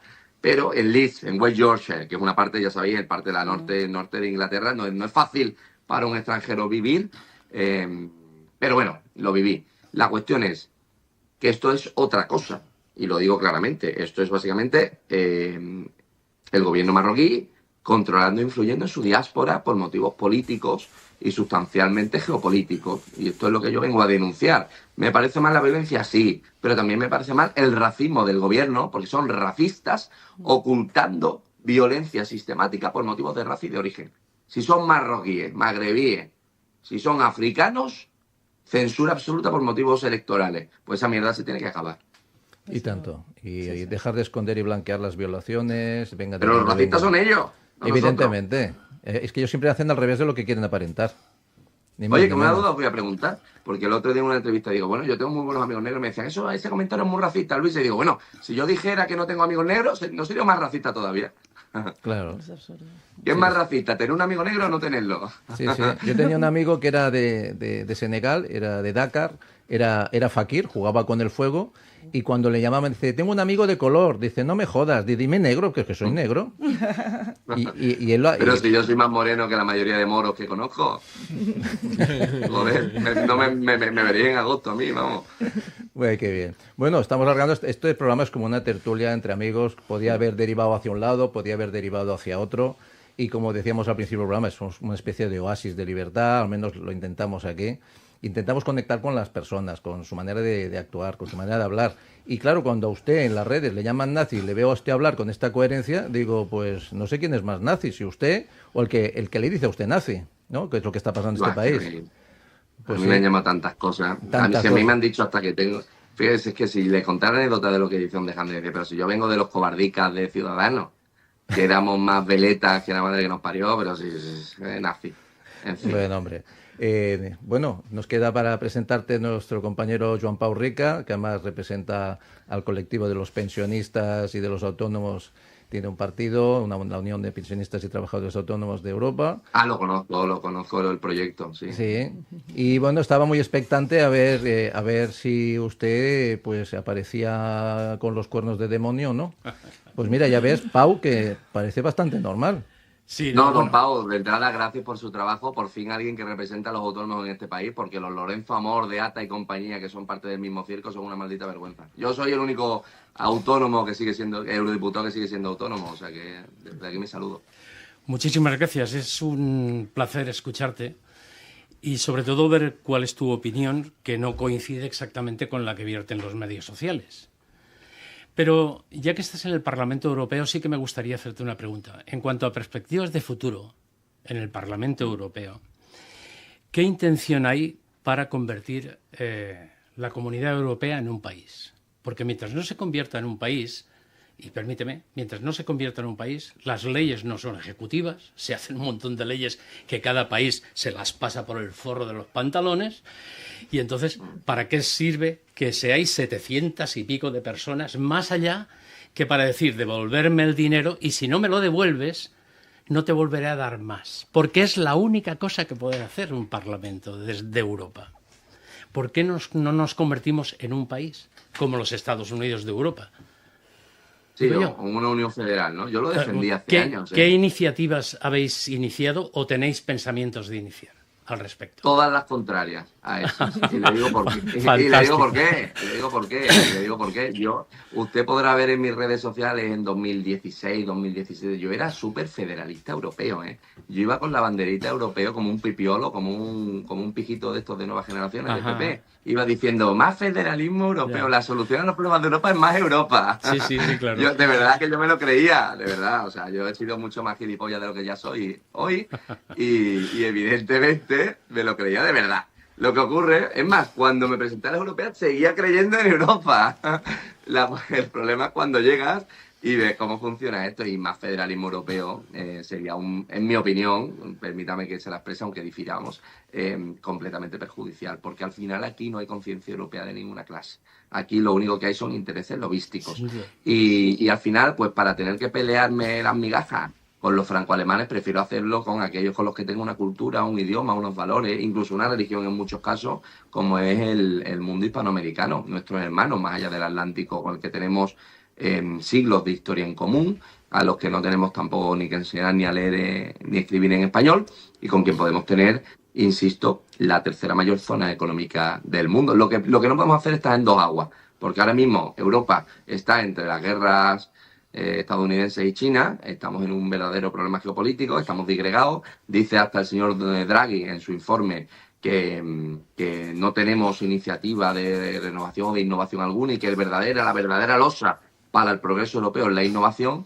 Y yo digo todo lo contrario, es que tenemos una realidad, y es que ahora mismo, usted lo sabrá, arrancar, por ejemplo, un olivo en España es más barato que plantarlo, porque te lo subvencionan, la desindustrialización. Por eso, y de esto acuso también al señor Feijóo. Durante los gobiernos de Feijóo en Galicia, más de un 25% de la industria en Galicia se ha desmantelado. Es que esto es tan fácil como saber qué tipo de futuro queremos para España. Porque a mí Europa me importa en tanto, me importa en español. A mí los progres del salón que me vienen aquí diciendo, Malquice, tú representas a todos los europeos como los diputados. Yo, no. Yo represento único y exclusivamente a los españoles. Es más, a los que me han votado. Es más, ni a los que me han votado. Yo me represento a mí mismo, porque yo me he presentado sin programa. Yo me represento a mí mismo, al Vice Pérez. Y quien esté de acuerdo conmigo, pues oye, pues yo le represento en tanto me represento a mí, nos parecemos.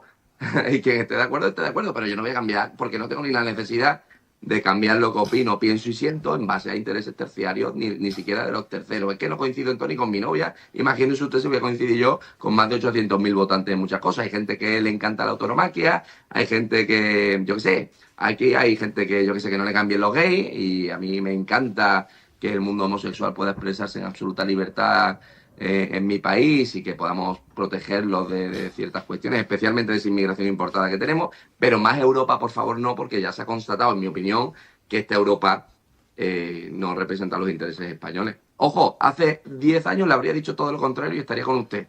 Pero ahora mismo estoy en las antípodas de su pensamiento. No, lo mío solo era una pregunta, ¿eh? Ah, vale. Sí. Bueno, viva los Estados Unidos. Sí. No era una afirmación. Hispanoamérica. Sí, pero no era una afirmación, porque a mí me da exactamente igual que Europa sea un país como que sea lo que es actualmente, que es una catástrofe. Bueno, estamos en una buena tertulia, con buena gente, lo estamos pasando bien, hablando de todo. Y bueno, para terminar y irnos a la segunda parte, pues tenemos nuestra compañera Patti, pues que es la última que te voy a presentarte. Somos un grupo de 20 personas que cada miércoles venimos 6, venimos 5, a veces 7. Y... Sí, soy muchos, soy un guateque ahí. Sí. Por eso le hemos dado paso a usted para que pues hagamos una buena fiesta. Yo soy de los que, imagínense, nunca salgo de noche, pero la vez que salgo, las veces que me gritan, se acabó la fiesta, no. Sí, pero fíjese que estamos hablando de política entre personas de a pie, pero no estamos politizando el programa, porque la opinión es abierta. Y entonces aquí tenemos la ventana y el micro abierto para todos, hasta para los que nos insultan. Ni pretendo yo que me voten, que a mí me da igual que me voten o me dejen de votar. O sea, que aquí si simplemente le estamos conociendo a usted para ver si era un demonio o no. O sea, tan fácil como eso. Y de momento, pues... depende, aquí todos somos demonios o santos, depende de a quién le pregunte. Si le pregunto esto a mi madre, soy un santo, y se le pregunta a alguna novia, pues soy Satanás. Bueno, habría que preguntarle a su madre cuando volvía tarde a casa a ver qué pensaba su madre. Por eso. También es verdad. Bueno, lo bueno de la videoconferencia es que si huele usted azufre, nosotros desde aquí no lo vamos a notar, señor Pérez. Nada más, como mis compañeros han hecho... Y además, ayer improvisamos la entrevista, porque esto fue casi un encuentro casual de personas que se hablan, que se llaman y tal. Oye, pues mira, Albise, pues venga, vamos a montarlo. Pues mire, no he traído ni la ristra de ajos, ni el crucifijo. O sea que vamos a seguir en esta línea. Pati, por favor. Nada, yo no le voy a hacer ninguna pregunta porque creo que mis compañeros las han hecho ya todas las pertinentes, pero creo que podemos sacar dos conclusiones muy claras, ¿no?, de lo que viene usted a decir. Y es que efectivamente en Europa importamos un bledo. Durante el 23F a mi padre, como todas las cosas importantes, le pillaban en el extranjero. El 11 de septiembre chileno le pilló precisamente en Santiago de Chile. El 23F le pilló en París. Y le digo, oye, es que tengo que hacer una llamada. Pues es que a nadie le importó. Les importamos un bledo. Y luego otra que me parece especialmente relevante, y es que en Venezuela, en uno de sus tantos apagones que hubo al principio, se pretendió achacar a una iguana que había mordido un cable. Bueno, con usted hemos descubierto que los fallos no vienen de una iguana, sino de una ardilla. O sea, vamos a celebrar que sabemos por fin qué es lo que pasó con el apagón. Ha sido una ardilla y no una iguana. Bueno, yo tenía un amigo venezolano y tal, en un grupo de WhatsApp que tenemos de amigos y tal, y nos decía a los españoles, ¿vuestro primer apagón? Digo, sí. Enhorabuena, ¿no? Como un bautizo de fuego, sí, sí. Bienvenidos al socialismo. Bueno, hombre, pues gracias por estar con nosotros esta mañana. Le agradecemos el tiempo que ya se ha tomado con nosotros.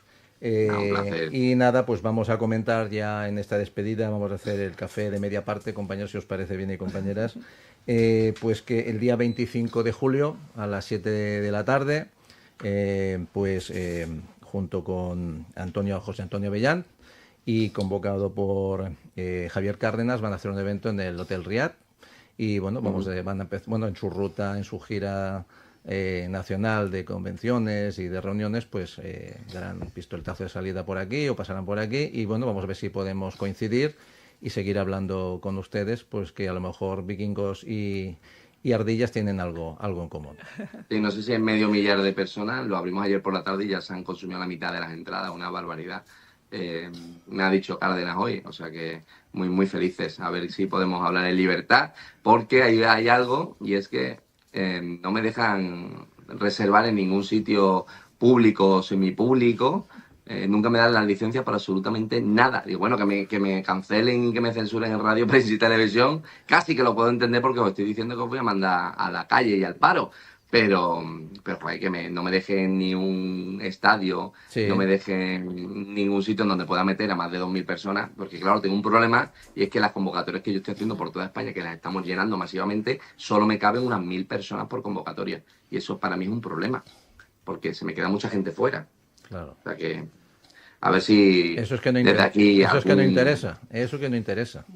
Sí, pero los vídeos al final están ahí y la llama, en fin, no sé, porque, mira, yo siempre digo, aquellas personas que son verdaderamente peligrosas para el sistema no salen en radio, prensa y televisión, porque la revolución no se televisa, decía un famoso escritor. Pues yo veo a ciertas alternativas, coño, si es que salen los medios de comunicación cuando Iván Espinosa, por ejemplo, éxito de convocatoria de Iván Espinosa, y son 100 personas, digo, bueno, cuando yo meto, por ejemplo, en Jaén o en Algeciras 800 o 1.000 personas y se quedan 200 personas fuera, a lo mejor eso también es un éxito de convocatoria, y nos pasa en todos lados, que no hay un solo acto que haya hecho que no haya sido lleno hasta la bandera, con cientos de personas en la calle. Por eso desde aquí ruego, ya no, es que lo pago yo por adelantado, que me dejen usar un sitio para más de 8 o 10.000 personas y veamos si lo lleno. Pues nada, bienvenido a Barcelona cuando venga el día 25. Salude a Javier Cárdenas, amigo también de la casa y de algunos contertulios. Y bueno, vamos a ver qué podemos hacer por este país. Como mínimo, que la gente piense que hay otras maneras de pensar.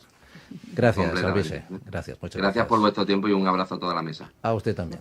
Gracias. Gracias. Adiós. Bueno, chicos, ¿qué os voy a decir? Hemos consumido la primera parte, hemos visto otra manera de pensar. Hace unos días nos visitaba Luis María Pardo, de Justicia Europa. Hoy hemos tenido a Albise y hablamos de política con toda normalidad, sin ningún problema. Y bueno, creo que este es el camino. El primero de muchos, espero que por aquí bueno, vayan tenemos varios políticos, nos han solicitado venir, pero queremos dejar claro, hablamos de política, tenemos nuestra manera de pensar, pero no queremos politizar el programa. Qué controversia, ¿no? O sea, hablar de política y no politizar. A veces cuando Ramón se exalta y saca la hacha vikinga y dice, venga, adelante, y con sus razones. A ver cuando me haces un regalo y me traes aquí a Yolanda Díaz. Hombre, y podamos tener un debate en profundidad. Perdóneme usted que está al caer. Eso que sería, yo creo que sería un gran... Está al caer. Vale. Está al caer porque al final somos buena gente y podemos llegar a entendernos.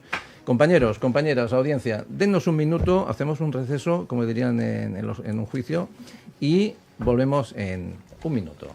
Muy bien.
Bueno, volvemos a estar en sintonía en el 106.9 de la FM, la hora vikinga, en el RCE, la Radio Catalana de la Cultura y el Sport.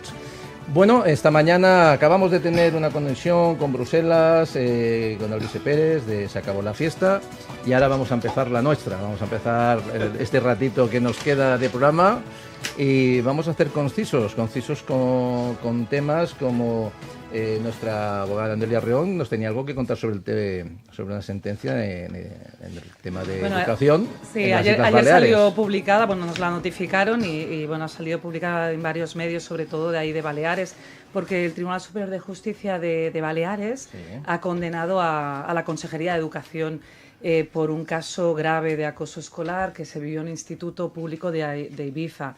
Al ser un instituto público, ya sabéis, no hay personalidad jurídica propia, entonces tiene que responder la Administración.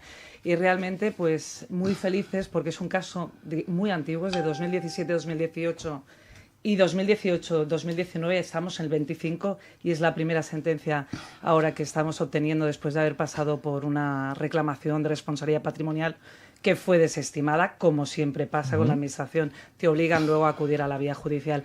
Pero finalmente el TSJ ha entendido que no valía con aplicar un protocolo, que se aplicó, pero fue de manera tardía, incorrecta y sobre todo, bueno, hace la verdad que un gran apartado dedicándose a todo el tema de afectación de salud, ansiedad que sufrió el menor y cómo el instituto no actuó a tiempo, agravando los síntomas y la afectación de este chico. Bueno, ¿se ha hecho justicia? Bueno, sí, a ver, no es firme, pueden recurrir, pero bueno, entendemos que bueno, es un recurso extraordinario el que cabe y es complicado, pero no es firme todavía, con lo cual ya veremos. Bueno, está en proceso. Sí. Bueno, otra cosa que quería, vamos, esta mañana pues vas leyendo cosas y vas comentando, señor Pau Rica, a usted en las redes por el tema de las pensiones lo están achicharrando. Gracias a Dios. Gracias a Dios, o sea, ¿algo ha hecho bien o algo ha hecho mal? Porque yo creo que algo he hecho bien. Yo creo que la gente no se entera. Y si me permites, quiero contar más cosas de las pensiones. Bueno, vayamos. Cuando toque. ¿eh? No, dígalo. Aprovecha ahora porque nos queda muy poquito programa. Pues vamos a ver. Hoy ha salido la noticia en La Vanguardia concretamente de que Macron en Francia congela las pensiones para el año 2026. O sea, esto nos puede suceder aquí. Y puede suceder lo que sucedió en Grecia. En definitiva, Francia está peor económicamente que nosotros. Ellos tienen su deuda pública, son 3.300.000 millones. 3.300.000 billones. Eso es una barbaridad que supera además el Producto Interior Bruto en 200.000 millones. Bueno, pues para que no nos suceda lo que está sucediendo en Francia, lo que ha sucedido ya en Grecia y que nos puede suceder aquí, porque estamos también en quiebra, y tenemos otro economista que supongo que vendrá conmigo, que España está absolutamente en quiebra. Los pensionistas, que somos 10 millones, tenemos que tenerlo claro. Nos tenemos que unir y tenemos que obligar a que las pensiones vuestras, porque las nuestras ya las vamos a cobrar pocos días, se blinden en la Constitución española. Si esto no es así, cualquier idiota nos las puede bajar o puede suprimirlas. Y esto hemos de darlo por seguro. Por lo tanto, o nos unimos o estamos perdidos. Y que conste que nuestras pensiones son lo que falta para llenar la nevera a los mileuristas y lo que falta para llenar la nevera a los hijos de los mileuristas, que esos ya ni siquiera son mileuristas. Por lo tanto, seamos conscientes, seamos inteligentes y de una vez por todas unámonos y dejémonos ya de criticar. Y lo que usted me decía de que me están criticando, me están machacando por lo que estoy diciendo de las pensiones, el sistema de pensiones en España es una catástrofe. Nos mienten cada día. La bolsa de las pensiones no ha existido jamás. A ver si nos entendemos de una vez por todas. Y que ahora me diga un tonto del higo que cobra 700 euros que es él el que me está pagando la pensión. ¿Pero eso dónde se ha visto? Bueno, oiga, yo he estado pagando la pensión mía 51 años y ahora, como mucho, y haciendo un esfuerzo de imaginación, el señor gobierno me la devolverá durante 20 años. ¿Lo ha entendido usted bien? Claro, pero como se lo gastaron en cosas que no debían. Pero ese problema, no es mío, caballero. No, claro que no. Pero los bueno, jóvenes no lo saben. Bueno, pues ya está. Pues a los jóvenes que les empiecen a explicar la verdad. Caray, sí que porque, sí, señor, me enfado muchísimo. Porque no solo son ellos los que me pagan la pensión. Soy yo el que les ayudo a acabar el mes. A ver si nos entendemos. Bueno, es una visión. Pues ya está. Juntémonos y demos por acabado esta tontería. Pues...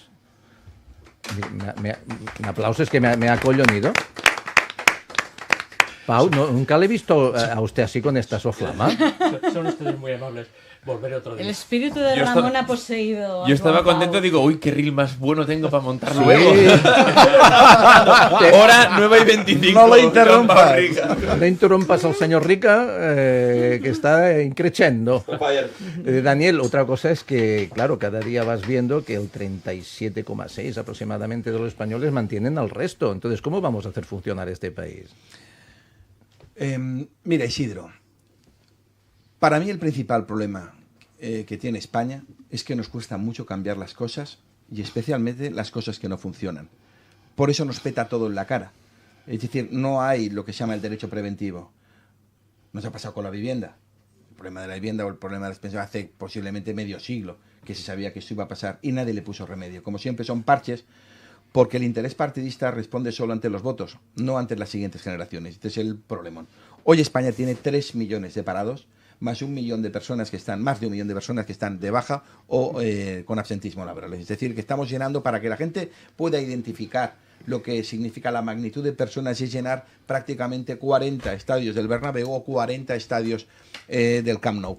Llenos hasta la bandera son las personas que están en paro o que están debajo o en absentismo. Es decir, no te daría la vista para ver tantos Camp Nou. O sea, imagínate la magnitud de la tragedia. Es completamente inasumible. Por tanto, cuando tú estás a la cola de la Unión Europea en desempleo, porque se habla de que Alemania está fatal, pero está al 3% de paro, cuando te están hablando que otros lugares están... estar a la cola, cuando tú estás a la cola significa de que todos los otros 26 lo están haciendo mucho mejor que tú. Somos el único país que aún tiene 2 dígitos en términos de desempleo. El único. Con lo cual, no nos pongamos vendas en los ojos, digámonos la verdad y tomemos medidas que hagan frente a esta horrorosa realidad y comencemos a fabricar empleo. ¿Cómo fabricamos empleo? Hemos de convertir a nuestras pymes y a nuestros autónomos en el 50% más grandes y debemos de fijarnos un plazo de 5 años. Es decir, que autónomos y pymes han de tener un crecimiento anual prácticamente del 10%. ¿Para qué? Para dejar a este país en pleno empleo. Pero para eso necesitas legislar para que el pequeño se te haga grande. Es decir, en España solo hay 6.000 empresas con más de 1.000 trabajadores y 16.000 con más de 50 trabajadores. Pero hay más de 3 millones y pico de empresas que forman parte, que es el 99% prácticamente por ciento del tejido productivo. Es decir, somos un país que no tiene empresarios. Si tú sales a la calle y le preguntas a la gente, dime 3 empresarios, seguramente te dirán Amancio Ortega, que obviamente ya no lidera su empresa, y quizá te dicen Juan Roch, pero ya no llegas al tercero. Hablas de artistas, hablas de futbolistas, hablas de cualquier... La gente te va a dar un abanico, pero no hay cultura empresarial. Y empresarios en este país ya no quedan. Lo que quedan son cientos o millones de autónomos y de pymes que se levantan cada mañana. Y cuando hablo de pymes, hablo de toda la familia que tira del barco de la pyme, que da prácticamente los 2/3 de empleo de este país.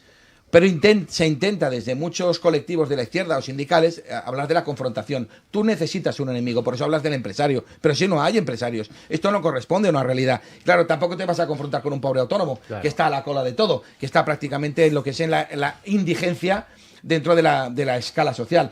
Por lo tanto, hemos de tomar medidas muy excepcionales para que autónomos y pymes crezcan. La primera que hay que poner encima de la mesa, y creo que es la primera vez que esto se expone en un medio público, hay que separar el contrato de trabajo de la regularización de papeles. Es decir, las personas inmigrantes, las pymes y los autónomos, mientras me traigas un certificado de antecedentes penales, un empresario autónomo o pyme los puede contratar. Esto no tiene nada que ver con la regularización de papeles. Es decir, sectores como el transporte, la alimentación, la seguridad, la restauración, la hostelería, que son con un déficit bestial y que se necesita una mano de obra bestial, tú podrás contratar un ilegal mientras tengas un certificado de penales. ¿Qué va a pasar con eso? Que vamos a tener seguridad jurídica, quizá ese ilegal no se vea abocado a hacer, como bien decía Pau Rica, a delinquir, porque tiene una fuente de ingresos, y estamos respondiendo a una realidad real de pymes y autónomos que no pueden crecer porque no tienen mano de obra. Eso es fundamental que lo hagamos y avancemos en esa posición. Y reitero, no tiene nada que ver con la regulación de papeles. Es un permiso de trabajo para poder currar. Y que el empresario se lo haga de todos esos recursos para poder crecer. Porque hemos de hacer crecer nuestras pymes. 2, hemos de separar y hacerlo ya el patrimonio personal del patrimonio laboral. ¿Por qué lo digo? Porque la mayoría de autónomos y pymes que han tenido que tirar adelante sus negocios han tenido que avalar su casa con su casa, ¿de acuerdo? La actividad empresarial. Entonces, cuando un autónomo para hacer el que sea, cualquier inmobiliario, restauración, comercial, dices, yo tengo que avalar con mi casa para poder tirar adelante mi negocio. La desafectación absoluta y la separación de lo que es el patrimonio familiar del patrimonio profesional. Y crear una ley inmediata que desafecte los avales personales a las cuestiones empresariales. Y cuando se le tenga que embargar porque ha habido un problema, no se le ataque la propia vivienda. 3, una medida social que es imperativa que se haga. ¡Imperativa! Y esto sí que nos afecta a todos. Y es que tú no puedes embargar una cuenta corriente por debajo del salario mínimo. Pero ¿cuántas personas vemos al cabo de la semana? Dice Daniel, por cuestiones de multas, me han dejado la cuenta cero, es que no tengo para comer. Tú no puedes dejar a la gente que no tenga un ingreso mínimo vital en la cuenta bancaria, que no tenga para comer, y más cuando tienen hijos pequeños. Es una absoluta vergüenza, pero nadie dice nada. Nadie dice nada. Luego 4, tenemos los jóvenes, con un paro que es récord absoluto en el paro infantil. Mira, los meses de junio, julio y agosto está lo que se llama el contrato de vacaciones. Estos muchachos de los 16 a los 20 años, la contratación es exenta de seguridad social. Es decir, todo lo que se genera es para pagarle al muchacho para comenzar a crear una cultura del esfuerzo y una cultura del trabajo. 5, el emprendedor, que emprenda un negocio. Le tenemos que dar ayudas de financiación reales. 0 burocracia. Con una trazabilidad que hasta los primeros 24.000 euros tú no me presentas nada, ni un papel. No hagas nada, solo curra y haz grande tu empresa. Luego el tema de las amortizaciones fiscales para autónomos y pymes. ¿Qué significa eso? Pues yo qué sé, los desplazamientos, las comidas, los taxis. Eso tiene que estar 100% gasto deducible. Es decir, vamos a poner las cosas absolutamente fáciles. 7, imperativo, las leyes de segunda oportunidad. Tienes a cientos de miles de personas que están en la ruina y no pueden tener nada a su nombre. Tú has de regularizar toda esa bolsa de personas, ¿de acuerdo? Y volverlas a integrar en el tejido productivo. Y las leyes de segunda oportunidad, especialmente lo que son las deudas públicas, han de pasar de 15.000 a 100.000 euros. Como mínimo. Y que haya un saneamiento. ¿Qué mensaje estamos enviando? Que si en la actividad mercantil, en la actividad comercial te equivocas y las cosas no te van bien, no te preocupes, que no va a ser tu ruina. Que vas a tener la posibilidad de seguir adelante, siempre y cuando no seas un delincuente y te hayas dedicado a estafar. Pero si en tu actividad negocial las cosas no te van bien y desgraciadamente tienes que chapar el negocio, eso no va a representar la ruina de tu vida. Ya es hora que la ciudadana española tengamos una cultura empresarial, que no la tenemos, porque no la tenemos. Y el fracaso tiene que ser lo que está mejor visto. Yo cuando digo que quiero gente a mi lado, quiero gente que tenga putadas acumuladas, pero cuantas más mejor. Cuantas más putadas llevas encima, más experiencia tienes. Y hay que saber valorar que eso no es un fracaso, se llama experiencia, se llama aprendizaje. Que estoy hasta las narices de cuando a una persona le van mal las cosas, ¿de acuerdo? Se la humillas, porque tenemos una doble moral, somos unos hipócritas. Todo lo contrario, máxima ayuda al que se ha arriesgado, al que ha puesto la carne en el asador, el que ha dicho las cosas como las tenía que decir. Es emprendedor de cuestiones activas, de cuestiones ideológicas, pero especialmente de cuestiones del trabajo. Un tío que me genera una empresa que tira de 50 a 100 nóminas. Estos tíos son valientes, estos son verdaderos vikingos a los que hay que no tan solo potenciar, sino también reconocer. Y este país en 5 años lo ponemos en pleno empleo. Pleno empleo. Y déjame terminar. Personas de mayores de 55 años, con un problemón que tienen, que no encuentran trabajo. Con lo cual flexibiliza el mercado. Yolanda Díaz, flexibilízalo. ¿Eso qué significa? El despido lo haces libre y las cotizaciones al 50%. Con mayores de 55 años para que puedan encontrar trabajo. Que esta gente no quiere que les des ayudas ni que le lances miegas. Quieren trabajar. Trabajar. Y para eso tienes que flexibilizar el mercado radicalmente. Porque estás a la cola de todo. Y tú necesitas dotar el sistema de mecanismos reales, ¿de acuerdo? Y que respondan al mercado, no a tus intereses ideológicos, sino al mercado, a la vida real. Cuando se toman medidas que responden a la vida real, tú tienes obviamente resultados. Y los resultados no pueden ser otros que hacer crecer las pymes al 50%, que nos aboca a mejorar los salarios y a ir a una estabilización de paro prácticamente cero, que esté por debajo del 4%. Que eso sí que nos situaría dentro de las primeras potencias, que es donde nosotros sí o sí nos tenemos que ver abocados si hacemos bien las cosas. Pues a ver si entre todos conseguimos hacer las cosas, porque, señor Bisuete, cuando vamos a poner gasolina y echamos 50 euros, 22 se los lleva en impuestos. No estamos echando 50 euros de gasolina. No, el Estado es una máquina recaudatoria. Y el impuestos hay que pagarlos porque hay que hacer cositas sociales, pero claro, bueno, y otras cosas que no son sociales. Exacto. Pero bueno, cuando poner 50 euros y casi la mitad se te van impuestos, pues ¿qué quieres que le diga? El Estado siempre echa la culpa a otros, ¿no? Al sector privado, etcétera, etcétera, cuando el Estado podría dinamizar mucho la economía. El depósito de carburante se lleva la mitad, los costes laborales no paran de crecer, pero los salarios se menguan. Para que una persona cobre 1.400 euros, el Estado se lleva...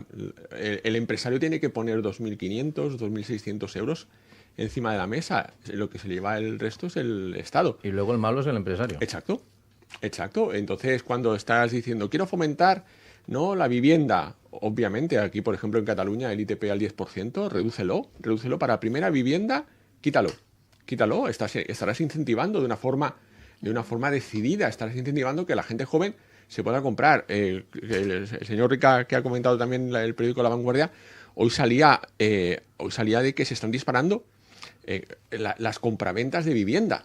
Obviamente, con un mercado de alquiler saturado, un mercado de alquiler en el que no hay oferta, pues la gente con gran esfuerzo, ¿no?, se dedica prefiere comprar, hacer una inversión a largo plazo, pero con unos salarios paupérrimos en los que las operaciones se dilatan al tiempo y la familia o la pareja o la persona se tiene que apretar el cinturón en la mayoría de los casos, obviamente porque el Estado en sí dice una cosa, pero hace otra.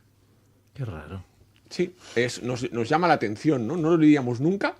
No, me extraña porque precisamente yo que no entiendo mucho de esto y ustedes me están ilustrando programa a programa, claro, tú ves un gobierno progresista, de izquierdas, socialista, y en cambio están privatizando todo lo que pueden, entre ellas la sanidad. Que estábamos perjudicando la sanidad y venga, vamos a derivar todos hacia las mutuas privadas. Esto, hombre, si me lo hiciera otro partido lo entendería, pero bueno, no lo hacen directamente. Pero es que el vikingo tiene que pensar... Mermamos las capacidades de atención, casi estamos generando protocolos de desatención y ojo a la gente que tiene familia mayor, cómo se les atiende. El vikingo tiene que pensar que esto es como una película de los hermanos Marx que van en un tren y van lanzando cosas a la máquina de vapor, van quemando cosas hasta que hay un momento en que se dan cuenta y no hay nada, está el esqueleto de acero. Pues eso es España en estos momentos. Vamos camino de ello. Vamos a tener que reconstruirlo entre todos, ¿no? Pero somos conscientes que el primer problema que tiene este país es la vivienda. Estamos de acuerdo en eso, sí, ¿no? Sí. Lo que no hay es que sin vivienda, además, tiene una afectación directa en el residencial, pero también en el mundo empresarial. No puede desembarcar aquí ninguna empresa si no tiene dónde ubicar a sus trabajadores y el elemento donde los pone para vivir. O sea, es que es verdaderamente dramático. Pero hay que explicarle a la audiencia con esta claridad que cuando tú compras una vivienda nueva, la mitad de lo que estás pagando responde a impuestos. Sí, señor. ¡A impuestos! Repito, la mitad de lo que tú pagas responde al conjunto de toda una cantidad de impuestos que se han pagado, con lo cual, ¿cómo me estás diciendo que tú tienes una prioridad en que se haga vivienda?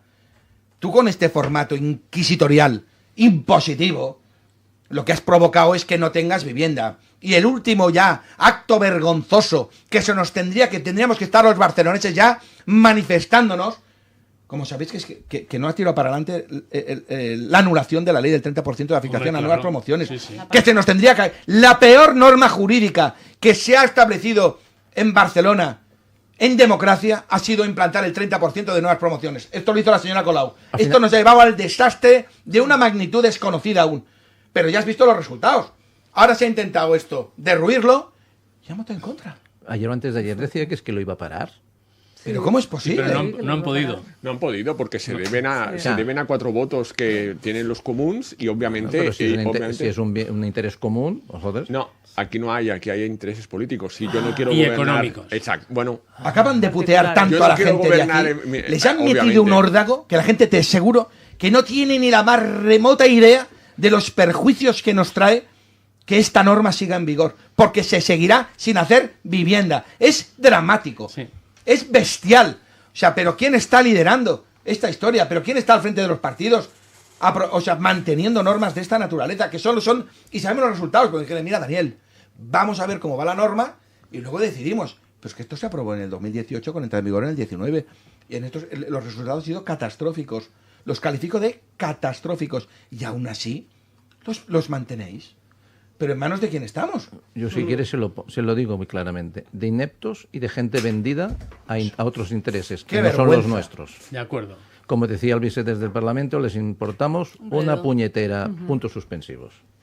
Así es. Tal cual. Así es. Pero es que esto es... Por eso te digo que el interés partidista está muy por encima del interés general. Es imposible que alguien se siente en esta mesa y con los datos... Déjate de la opinión, si me caes bien, si me caes mal, si me gusta, si no, si yo pienso de una manera o de otra. Con los datos encima de la mesa, con las matemáticas de las narices, tú me puedas mantener una norma de esa naturaleza, que solo va a perjudicar a la gente. Pero a la gente, a los currantes, a la gente de abajo, al pueblo. Y no son capaces de derribar esa norma. Y seguro que ¡qué vergüenza! se beneficia, porque ha salido también hace un día que hay un promotor aquí en Barcelona que acaba de tirar adelante 7 obras con ese 30%, con lo cual, pues mira, ahí lo dejo. Esta es una mañana de enfados porque cada vez vemos cosas más terribles y menos. Yo ayer, por ejemplo, hablaba con un empresario de la restauración y me quedé atónito porque sabía un poquito del tema de los concursos, pero evidentemente no me dedico ni a una cosa ni a la otra. Pero vi como ayer un empresario de Barcelona tira adelante con su negocio de restauración, con sus dificultades, pues que está negociando su deuda con Hacienda, que está negociando su deuda social. Ayer le dicen, si usted no paga una cantidad de dinero, pasado mañana se le presenta un administrador concursal. Con la dificultad que eso supone, y te quedas atónito que en vez de venir a ayudar, si él no ha podido contratar un asesor, resulta que llega el administrador concursal y el primero que cobra es el administrador concursal, el 15% de lo que están facturando. Pues si es tu ratio de beneficio, ¿cómo va a tirar esta empresa para adelante? ¿Es otra maquinaria más del Estado? ¿Otra maquinaria más de la Administración? ¿Cómo va a llegar el administrador concursal? Administre, pero en función de las proporcionalidades y los ratios del negocio. ¿No, ¡ayúdeme! ¡Ayúdeme! No. ¡ayúdeme! Yo llego y voy a cobrar yo, administrador concursal, el 15%. Pues hay que decirlo. Ya os lo dije en un programa. Hay que decir cosas que hay que decir basta. Y esto es una mafia. Y tomo las decisiones. No solo cobro. Y tomo las decisiones en una fábrica. Y es más, cuidado, venderemos activos como puede ser un piano que tienes allí y lo venderemos porque se puede vender bien, pero yo me llevo una parte. Pero qué manera de ayudar a las empresas es... Haga un administrador concursal yo creía que era una ayuda para la empresa y es un gran obstáculo, es para liquidarte. Yo los he sufrido, los he sufrido y no solamente cobran ese 15%, sino toman decisiones y el administrador concursal normalmente a la fábrica que va o al negocio que va no tiene ni idea de cómo funciona ese negocio, ni idea, ¿eh? Sí. Ya, claro, de eso me quejo. Y es él el que toma las decisiones, pues apaga y vamos. Bueno, es que lo único que ha de saber es cobrar su parte. Y luego déjame enviarle un mensaje al sector bancario, que también, obviamente, les pido desde aquí solidaridad. Solidaridad con el pueblo, con la gente, a la hora de dar créditos a los promotores para que puedan construir. Porque cada vez que veis un edificio que se proyecta, eso lleva 5 años de trabajo, entre 4 y 5 años.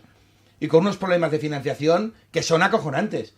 Y que yo ya entiendo que tengamos que tener cautela para que no nos pase lo que nos pasó en el 2008. Sí. Porque al fin y al cabo lo único que quiere la banca es que tú termines la obra y no se quede todo a medio hacer. Pero es que teniendo una cuestión de emergencia nacional, que tenemos ya una verdadera crisis de oferta en la vivienda, crisis de oferta, los bancos también tienen que dar un plus. Y desde el Banco de España que se, entre comillas, obligue a los bancos a abrir los glifos para que se pueda construir vivienda. Pero si es que luego te encuentras el veto con la burocracia, con las normas de afectación del 30%, ¿cómo me puedes decir a mí que estáis aquí para hacer vivienda? Lo que estáis aquí es para que la que tiene el sector privado, especialmente los jubilados que tienen una vivienda adicional para poder complementar después de 40 o 50 años trabajando, a ver de qué manera le explotamos, lo cargamos a impuestos, me explico, te permito las ocupaciones para subsanar un problema que tendría que haber resuelto la administración pública. Y todo ese problemón se lo han pasado a la gente, al sector privado, a los pequeños propietarios. Lo que, claro, es tan fácil inventarse el enemigo, el promotor, el especulador, el de los pisos turísticos, pero ¿qué tendrá que ver eso con el problema? Pero realmente cómo venden relatos, con qué facilidad lo hacen y que escapan completamente de la realidad. Si tú quieres hacer vivienda, primero financiación, que se permita a los promotores hacer vivienda y hacer vivienda social masiva, y para eso necesitas crédito. Si no tengo, ¿cómo voy a construir? 2, burocracia inexistente. Pero cuando digo inexistente, es que el arquitecto o aparejador o ingeniero que presenta un proyecto, tú no necesitas que el arquitecto municipal te dé el plácet. Tú presenta el proyecto, que para eso eres el profesional, paga la tasa y necesita trabajar. Alto, eso sí, y te lo digo con esa claridad, donde caben 10 pisos por densidad, no metas 14 pasando de la altura, porque el varapalo que te voy a meter con la declaración de autorresponsabilidad, tú ya no vas a volver a construir. Yo te doy la confianza, pero también que la sepas gestionar. Claro. Pero eso sí, elimino los plazos, que en Barcelona, que la gente lo sepa, el plazo medio para construir una obra son 20 meses. Sí. Caray. Pero ¿cómo vas a mantener eso? O para determinados negocios que sigues pagando el alquiler del activo que acabas de comprar o alquilar, para que a ti te den la licencia para poder trabajar durante todos esos meses, que acabas ahogado hasta aquí arriba y te llevan a la guillotina. ¿Te gusta ese nombre, verdad? Sí, la sí. guillotina, ¿eh? La guillotina, ya hablaremos de la guillotina. Pero lo que usted habla es menos burocracia y más supervisión. O sea, rapidez con los trámites y luego ya supervisaremos lo que hacemos. Claro, no tenemos ninguna alternativa si no somos capaces de entender que sin tejido productivo este país se va al carete. Que nos vamos a la absoluta mierda absoluta. Pero no os acordéis de los pueblos cuando tenían las colonias, que estaba la fábrica. Sí. Si la fábrica chapaba, se cerraba el pueblo, se cerraban las colonias, se cerraba todo. Pero que esto no es un fenómeno nuestro, que esto es mundial. Si tú no tienes empresas, y especialmente pymes y autónomos, tú no tienes clase media. Por lo tanto, hay que legislar para el pequeño y hacerlo ya. Esto es un problema de emergencia nacional.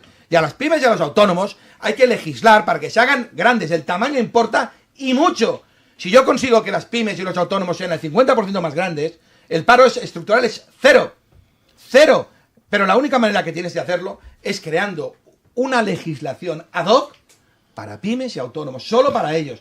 Y una de las primeras medidas es permitir que las personas ilegales que no cuenten con antecedentes penales, o sea, que vengan limpios, puedan trabajar. Que, repito, eso no tiene nada que ver con la regularización de los papeles, que es una cuestión gubernamental. Sí, lo he explicado muy claramente al principio, que una cosa no tiene que ver con la otra.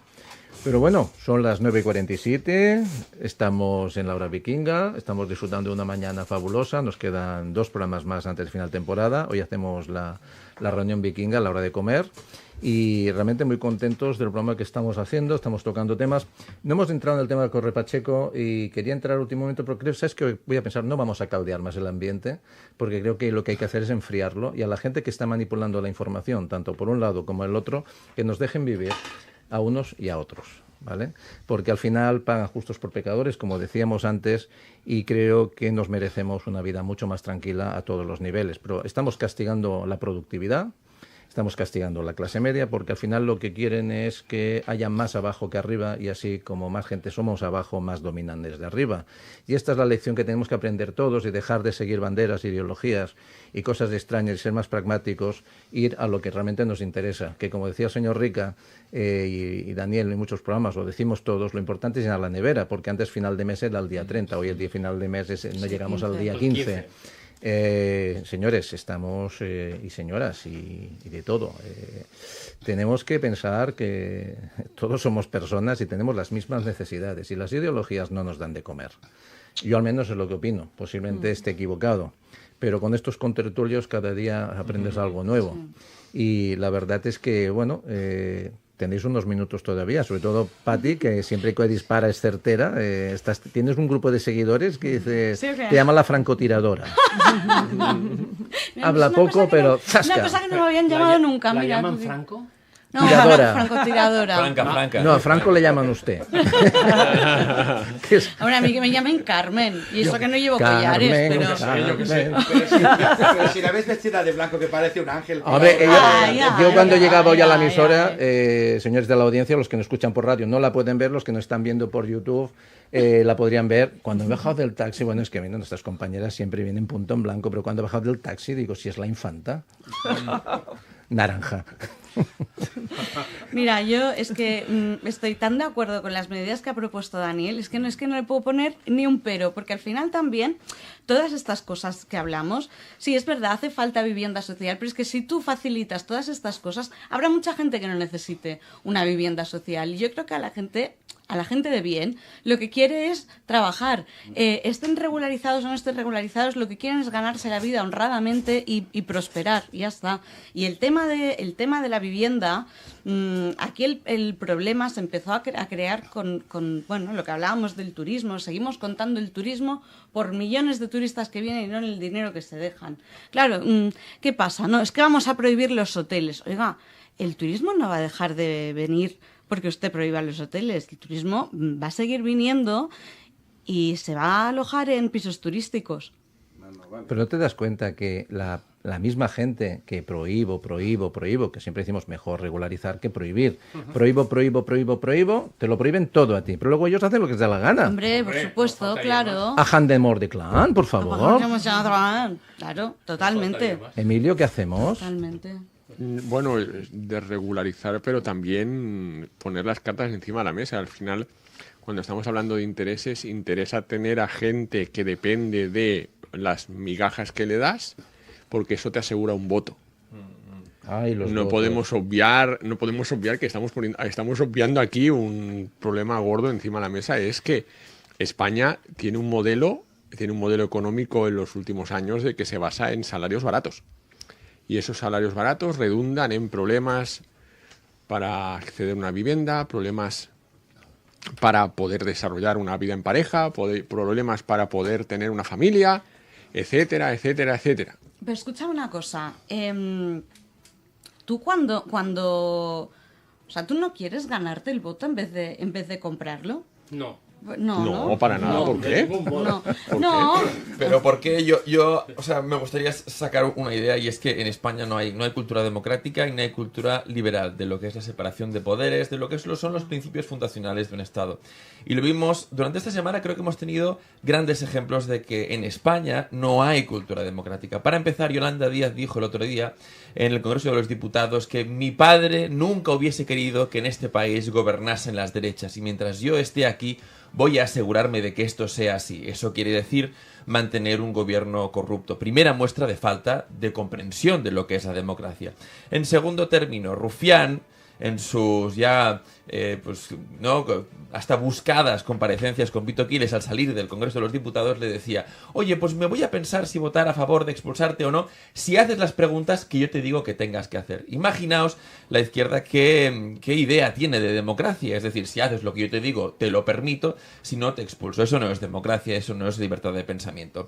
Y luego tenemos la famosa amnistía y los cupos fiscales que se vuelven a negociar a día de hoy, que hacen que se rompa un principio básico de la democracia, que es pues que una persona, un voto, que un ciudadano es quien está conformando la legalidad y la legitimidad del gobierno, no un territorio. ¿Por qué seguimos en España teniendo la concepción de que los feudos son los que conforman un Estado? No es así.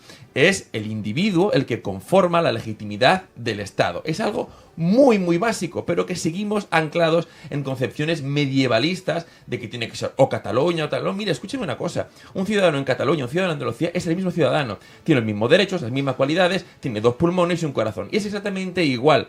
Y no es esa razón de que como feudo nosotros o como reino tengamos que otorgar o no. ¿Sabéis por qué lo hacen esto? Porque evidentemente el dueño del reino y el dueño del feudo es el que se queda con la mejor parte. Y es por eso que seguimos anclados en ese sistema mental, para que sean nuestros gestores de Cataluña los que se acaban embolsando todo el dinero. A eso también tenemos una concepción básica del Estado liberal, que es la seguridad. La seguridad es básica, es decir, el ciudadano liberal da al Estado muy pocas cosas. Una de las que las da es el poder. ¿De qué? De la seguridad. De que haya un monopolio de la violencia. ¿Para qué? Para salvaguardar la propiedad, sobre todo, y la integridad física. ¿Qué pasa a día de hoy? Torre Pacheco, estamos viendo que lo más básico que tiene el Estado, que es el monopolio de la violencia, tampoco lo ejerce, porque nuestros ciudadanos están completamente indefensos. ¿Qué hace el ciudadano de a pie? Pues toma cartas en el asunto, porque es lógico. Así que es básico, no estamos viviendo en un Estado democrático porque nuestros representantes no creen en absoluto en lo más fundamental que tiene la democracia. Así que en esas manos de esta gente estamos. Pues fantástico broche para terminar este programa. Y le voy a pedir hoy a mis vikingos y a mis vikingas que os pongáis aquí conmigo a mi lado. Vamos a despedir a los que están en pantalla como equipo. Vamos a remar desde aquí.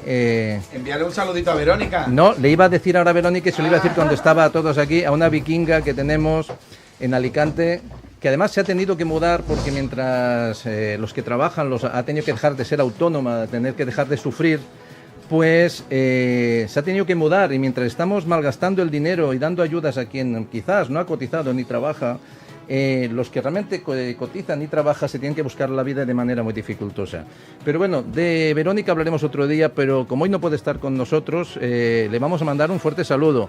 Y los que estáis en casa escuchando la radio, no veis que en YouTube estamos en pantalla. Y ahora tengo a todo el equipo aquí, porque hoy ha sido un gran día, estamos finalizando la temporada y os queremos decir a todos hasta la semana que viene.